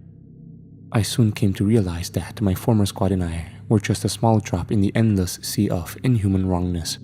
There were hundreds of us, recruited from all over the world. We trained for years to become collectors. Who we worked for was multiple choice. I never learned what they truly called themselves. It was some ancient alien language I couldn't ever hope to understand. For the purposes of what they stood for, we'll call them Project VRGT. 001. They had a mission, you see. One that could take advantage of an ongoing man-made conflict foretold to bring about the death of humanity from generations past. That false flag operation in Cuba? The reason why the world is in shambles? Why the world's two strongest countries are clamoring to be the ones on top, even if the rest of the world is dead and buried? We did that. That chain reaction that had the exacting effect we craved. Maybe humanity could just do it themselves. If not, then we'll step in. Why? Why would we want all this chaos? Well, Project VR 001 was all about bringing the death of humanity. All so new dominant life forms can rule.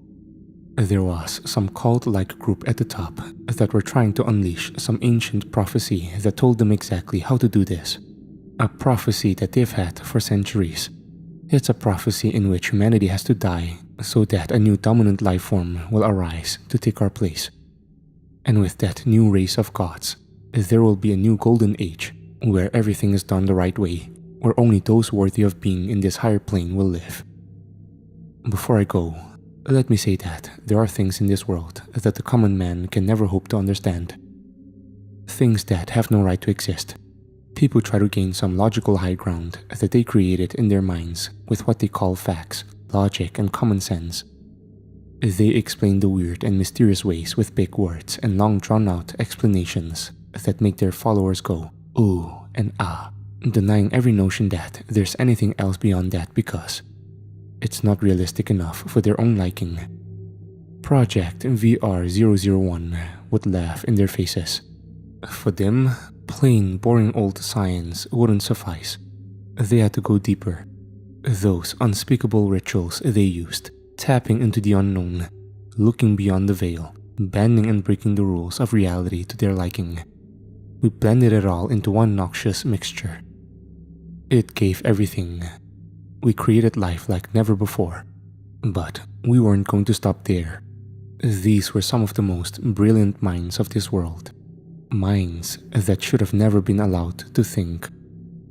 To create these things, what we needed was pure organic material. Blood, skin, bone, muscle, tissue, guts, nerves. Just walking meat of all kinds. I was part of one of many teams who provided that. Project VR 001 didn't want fake synthetic nonsense. These things were real. We couldn't just manufacture the required meat ourselves, so they'd get us to round up a victim. If there's one thing I've learned, it's that humanity is a resource to be tapped into, and it's one that goes to waste when it's not taken advantage of. We had a variety of methods for our job, ranging from the subtle to violent. After abduction and injection of the chemical that made them go nighty-night, they'd be transported to the base in Antarctica. We didn't just deal with live humans though. It could be any living creature. You know, you had your rabbits, your foxes, your deer, your dogs, your cats, you name it. I could only imagine people's faces when their beloved pets were gone. We'd get as many live ones as we could. They're in a better condition anyway. The better the condition, the better the quality of flesh that you get. All of our subjects, humans or otherwise, were kept in cages or crates. Until we had all we needed. Sometimes we had to put humans and animals together. Lots of accidents. You can probably imagine the smell. Rancid, stinking, stale. So many people, so many animals in such a cramped space. I've never smelled anything worse in my life. Even I smelled better as a prisoner of war. But really, the only thing worse was the noise. It was a dreadful cacophony of suffering between all of our permanent residents. The humans made the most noise. They yelled, they cried, a lot of them pissed and shat themselves. And the children, oh boy the children, they would never shut the fuck up. Usually, they were the first in line to get some modicum of peace and quiet. The animals were always none the wiser to their fates. And before they knew it, it was time. To be honest, I never knew the exact process required to create them. It was only for the scientists, bioengineers, and other fucks behind those closed doors to know, and for us the measly collectors and the cattle to the slaughter if anything went haywire, to never find out. Our only job at that point was to throw them inside and leave, maybe guard the door if some parent tried to be a hero and save their kid. However, we did get to see the end products. Initially, when we were still in the early testing phases, most of our creations were hybrids, cats with foxes, pigs with wolves, humans with dogs, you get the point. A lot of them died a few minutes into their new lives. If an experiment failed, I and a few others had to go in and retrieve them. Their bodies were a mess, contorted into unnatural shapes and sizes. Their guts had melted together or spilled out in pools of fluids. Their skin would either be stretched, different colors like patchwork ice cream, or gone altogether. Sometimes they just lay there, their bodies still and lifeless. Every now and again, their dead eyes would open up, as if to mock us, their keepers, for wasting our time with something so foul and which yielded no results. Yeah, our job was to dispose of them. Some survived though, and they were used as a basis for moving forward. With time, we got better and better. The scientists still counted each failure as a victory. They would study and evaluate the results of the experiments, taking everything into account and trying to replicate the results if they were beneficial. If the experiments didn't go well, they would try to figure out what went wrong and attempt to fix it. Through trial and error, they got better at it. We are able to progress to totally new and original creatures. Some of them you couldn't even tell what they originally were anymore. You'd have to go in with your own eyes to truly understand what we were dealing with. They were imbued with the desire to kill, but they were also impervious to any outside harm, essentially invincible. Rapidly, they would evolve and mutate in any way they needed. Even if you blew them to smithereens, they would still find a way to come back. Let's just say, no human could be in the same room as them without being torn to shreds. Sometimes we'd watch them fight, which wasn't a problem since they couldn't die. You could see the stress building and exploding out of them at all times. I'm going to describe some of them, not all. They created tens of hundreds of them, and as I record this, there's more to come. I don't have all day, so here are some notes on the ones that made an impact on me. Subject 9. A 9-foot-tall bipedal rat. Once an ordinary street rat. Long snout, floppy diluted tongue, large ears, expanded eyes, muted pink tail, razor-sharp teeth and claws, gray fur, skinny and bony, makes high-pitched squeaks, hisses, screams, chattering of the teeth and howls, horrendous stench, mix of roadkill, raw sewage and old cheese, extremely feral, will attack absolutely anything, can tunnel underground at astonishing speeds, carries diseases like rabies, typhus, leprosy, bubonic plague, and cholera. Subject 18. A humanoid, once a little girl named Johanna, tall, about 11 feet, smooth inky black skin, no scent, has 2 large flap-like ears, long and gangly limbs that can change length at will, various eyes cover its body, unable to blink, extraordinarily patient, capable of waiting years, hypnotic gaze, puts victims into a trance, a form of paralysis, mimics voices and sounds, like a hush, and are higher pitched than they should be, can go without sustenance for months. Project 25. A 5-foot-tall bat-like creature, once a fruit bat caught in India, rather small compared to the others, gray ashy body, 2 eyes, huge black pupils, short snout, razor-sharp fangs, tall ears, 2 flexible wings, long span, feet with sharp tails, able to hang upside down, makes low-pitched roars and hisses, nocturnal, ambush predators. Subject 66. A humanoid, once a mentally ill patient named Richard Neller, exceptionally pale skin, black hair, large black eyes, black lips, wide open mouth with teeth and gums protruding outwards, like a maniacal grin. Never stops laughing, ever. Extremely strong, able to break down doors and walls, can throw cars, able to perform incredible feats of agility, When inflicted with damage, it makes an extremely eerie screaming noise.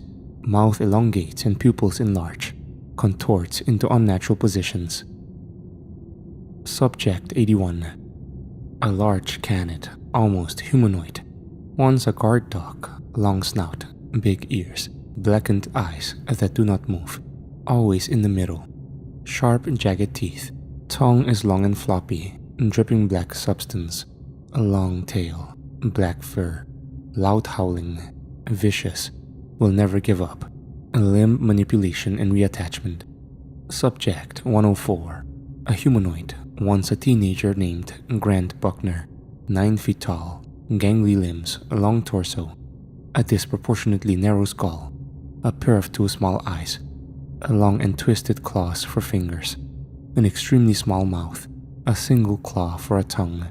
High metabolism, will eat absolutely anything, even inanimate objects. Never stops eating. Subject 333. An artificial sentient supercomputer housing all of Project VR-001's top secret files and documents. Once one of Project VR-001's own Kenneth Waterford, top scientist that betrayed his own, released files quickly contained, and in an iconic twist of fate, became Project VR-001's guardian against breaches from external parties. The image provided is not all of them, just one of his many vessels. There are so many more, but you get the picture. Maybe I've had time to correct my mistakes. I'll tell you this, they were never mistakes to begin with.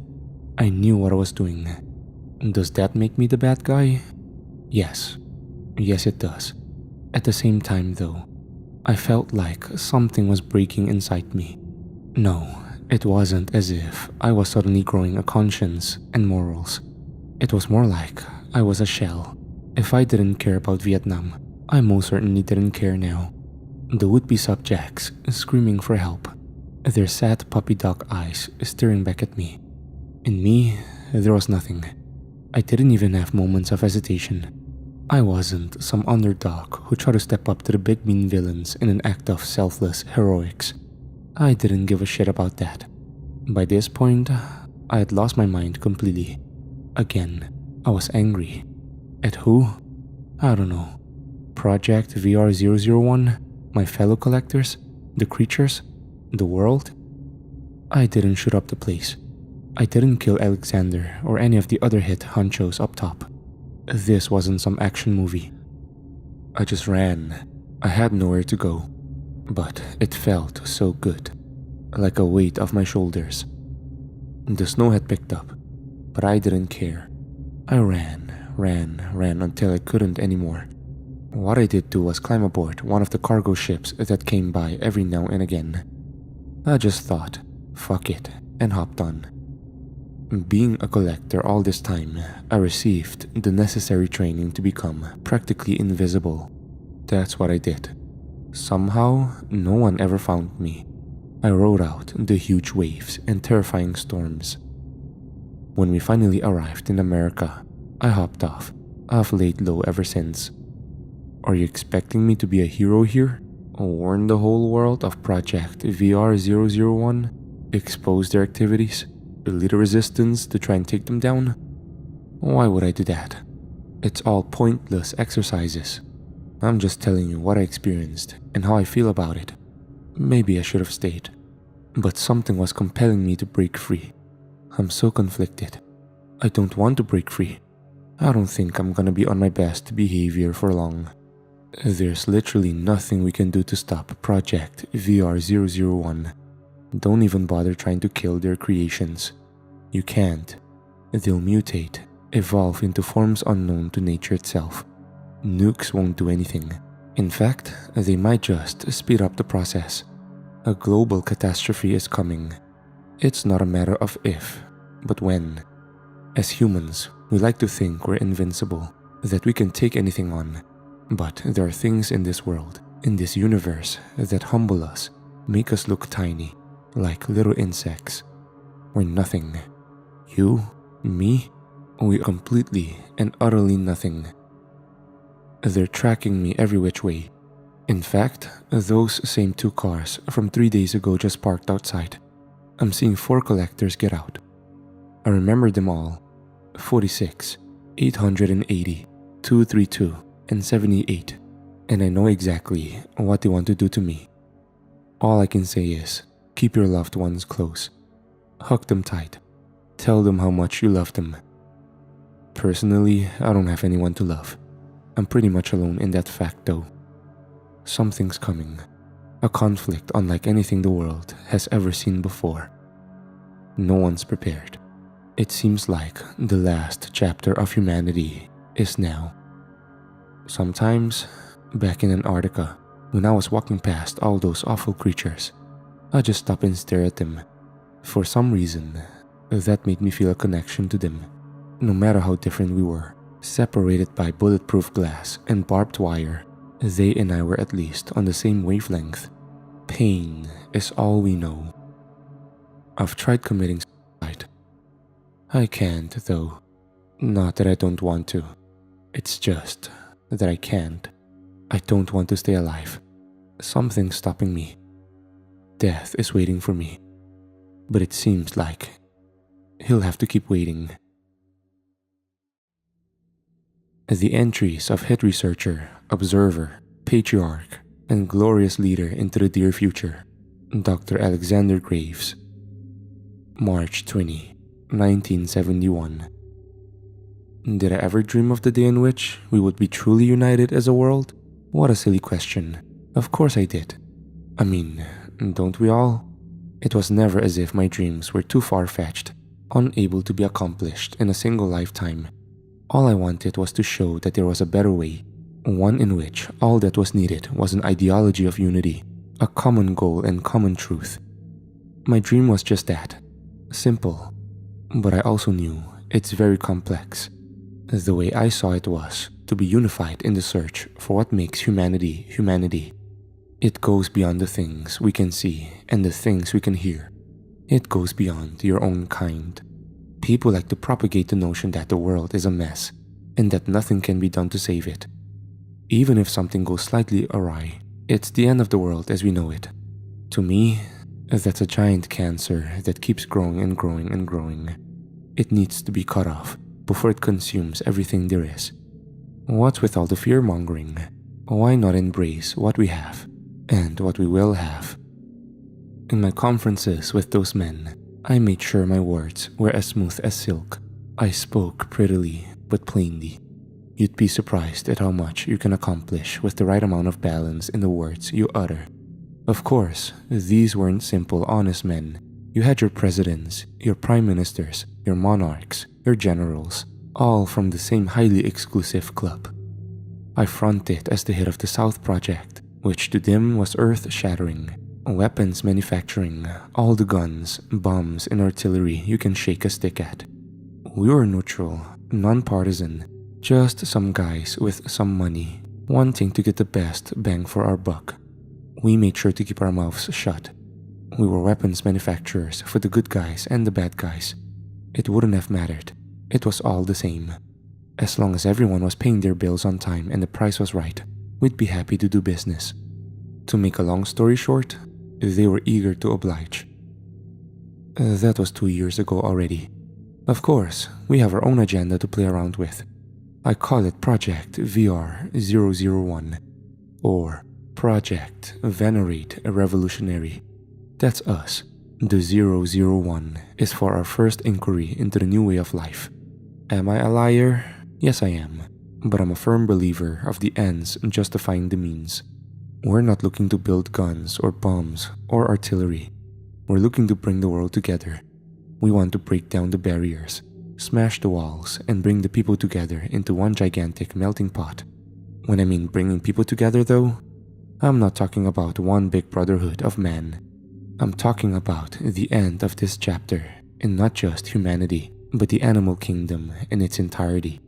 Our goal is to create, through biological manipulation, hybridization, and mutation, a truly new dominant race. We're not exactly sure what that'll be yet, but the process is underway. We should be good to go in a few years. November 18, 1975. We have our own little operation down here in Antarctica. This is one of the most expensive projects in history. Money has never been an issue though. Our friends in the States, Britain, Germany, Russia, China, Australia, they keep us on our feet. We do our fair share of weapon supplying, and no one bats an eye. There is nothing suspicious about it. And after all, Antarctica is the one true neutral place on Earth. There are a number of people here, those involved with research, development, and security. I've even created an elite group within our rank, and I call them my collectors. They're all in training, but they'll serve a very special purpose. I'm quite fond of them. Every collector will be very good at what they do. Outsiders will think they're just a bunch of lowly goons working for a weapons company. It almost brings a tear to my eye. What was once a mad idea in the hits of a few is now becoming a reality. The entire world will see Project VR-001, the beautiful life we create. For now, we're focused on smaller things, building our labs, testing our equipment, training, preparing ourselves for what's to come. I'm very proud of what we've accomplished so far. Of course, there are many obstacles ahead of us, but it's time to take those obstacles head on. We will work as a team. There is no room for selfishness. We will always put the good of the project first. For the foreseeable future, this is where I'll be staying, with my new family. I'll be spending the rest of my life right here, in the belly of the earth. No need to travel, at least until the time is right. I have to keep writing though, keep everything fresh. I may need to refer to these in the future. They keep me thinking. June 6, 1978. We've been having some difficulties, but it's nothing to worry about. Rome wasn't built in a day. I foretold there being some kinks to work out. Certain mutations and transformations are not occurring as we have planned. Some subjects are dying on the spot. We can't have that. Our first, the very first, was a convict from Brazil, a criminal, a thief. His name was Francisco Correia. He's dead now. He just couldn't take the heat. I'm not exactly sure if it was his own physiology or his soul, if he wasn't strong enough physically or mentally. I'll never know. A few weeks ago, we finally created a beautiful thing. Well, we thought we did. We were so proud. He was Subject 1, the most unrealistically realistic creature there could have possibly been. A mix between man and dog. His coat was a light gray, his nose a dusky brown like leather. He had large round eyes, and his teeth were sharp. His legs were long, and he could contort and bend into so many different shapes. It was amazing. But one night, his new heart gave out. He just keeled over and died, shaking violently, some kind of white liquidy substance pouring out of his snout. And it keeps happening, and happening, and happening. This isn't supposed to be unrealistic anymore. I don't understand what we're doing wrong. We've been very thorough in our work. I feel like I'm being punished. Where's that greater power staring me down? Do the gods of the past, the gods of the old, the gods of creation and destruction frown upon my work? I've never believed in the gods, but I'm beginning to have my doubts. October 18, 1978. I'm sorry. For the last few months, I've been drinking. I'm not talking about the occasional beer here and there. I mean Alcoholics Anonymous and rehab type drunk. I've been going on my own personal, private little spree. You know, the more I drink, the more I realize what a genius I really am. I can make so many things happen, things that can't be explained, at least to our own rational mind.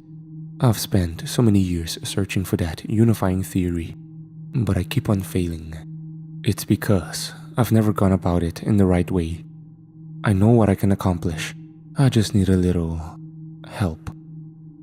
Do you believe in occultism? Or at least the possibility that there's more than meets the eye? When I say occultism, I don't mean the witch or wizard characters of the past.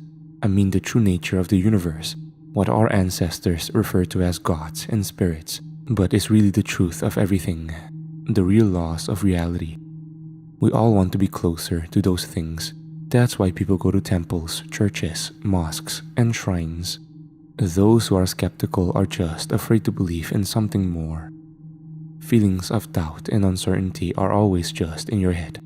The heart is a different story. It's always yearning to be something better. I don't need to convince anyone of anything. I'm just going to show everyone what is truly beautiful. We will all be beautiful together. It's all there is. I know what I want. It's what we've all wanted since the beginning of time. I'm going to be a god. I know that I can be one of the beautiful ones, an immortal, all-powerful, and a part of everything. I know that I will be the greatest thing that has ever been. The world, all of it, will be beautiful. I will take us there. On June 4th, 1980. We did it. I can feel the change in the air. We've broken the boundaries. We've surpassed what people thought was impossible. Subject 9 is living and breathing, not dying in a heap on the floor. The collectors brought in the rat from guess where? New York City, of course. Rat Central. It was a runty, emaciated thing, but not for long. You'd be surprised at the rate at which this beautiful creature grows. I'm sure everyone's pleased with themselves. It is my first beautiful creature to achieve real immortality. Of course, it's impossible for it to die. Its mind may say yes, but its body will say no. The body will fix itself in ways unseen by nature, mutate for its survival. It'll be with us for some time now.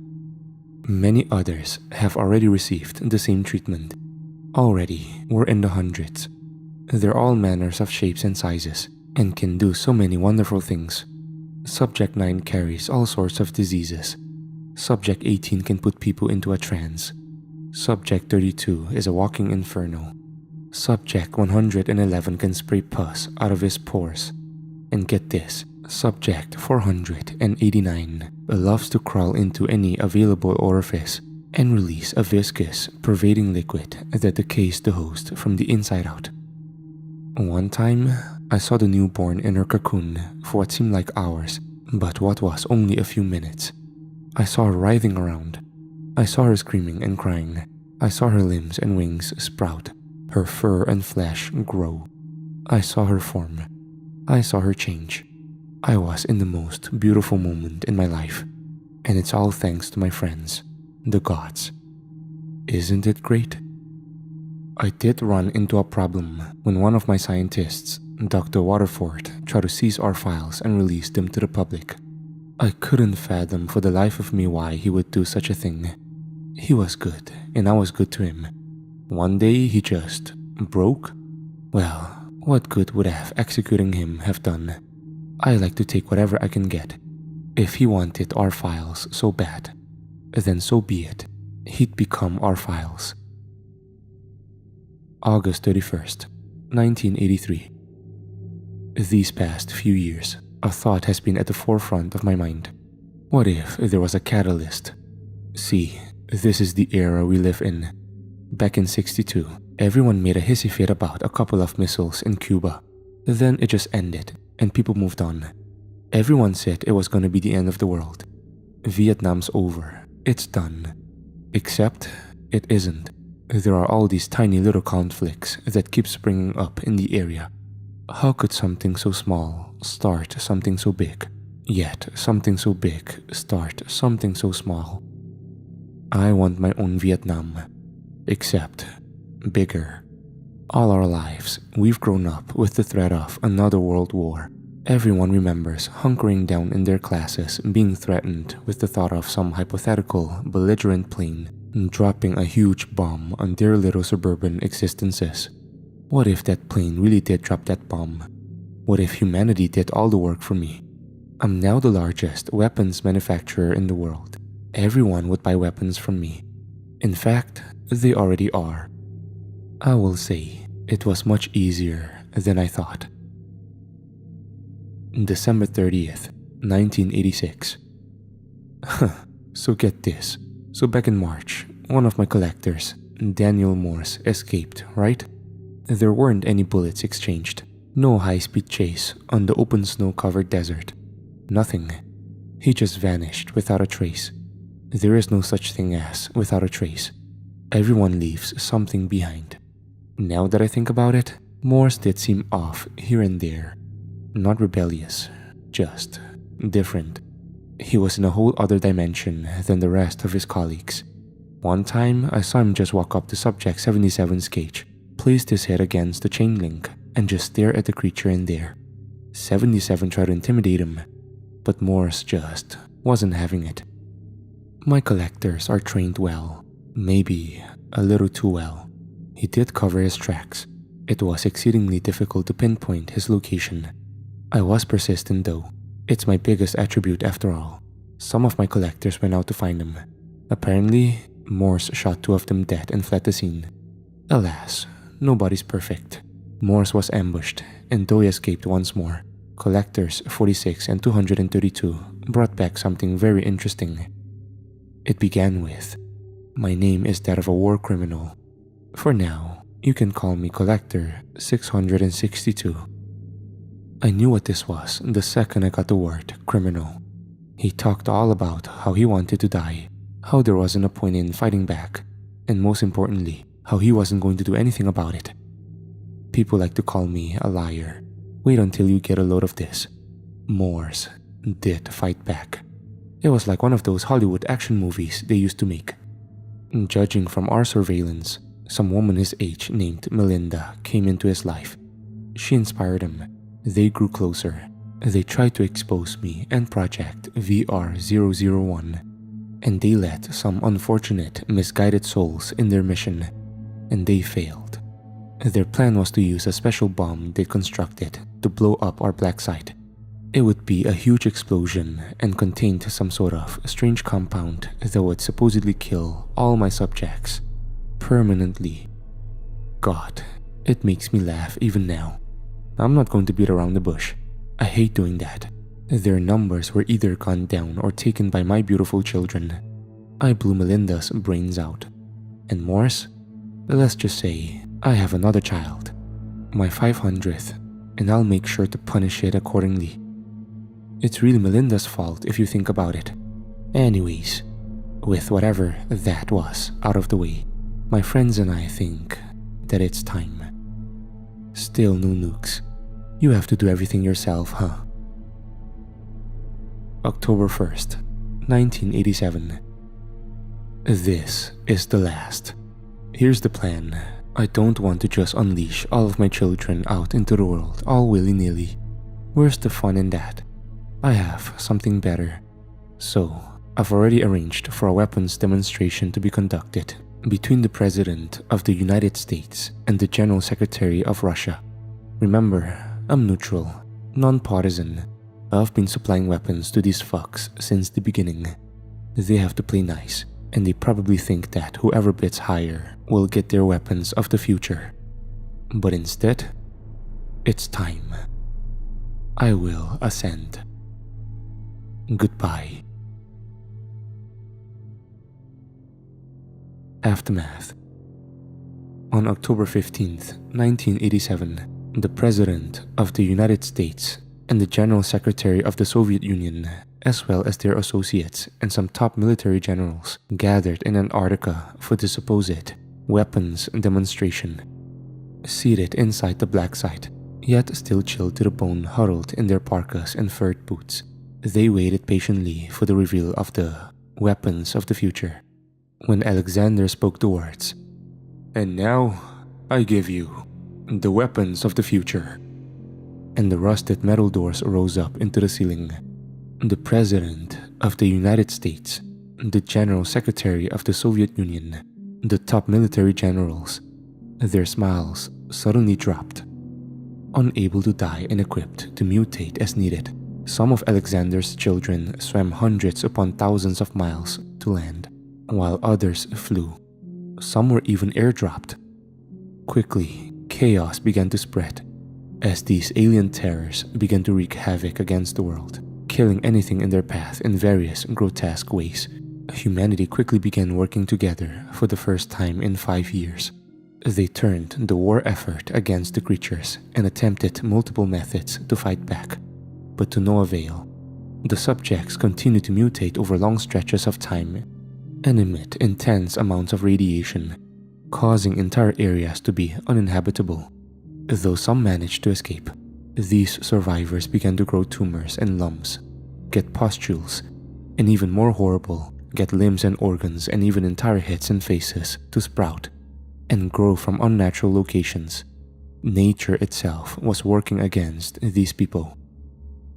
Finally, in an oh so desperate bit, the first nuclear bomb in decades was dropped on the city of Berlin.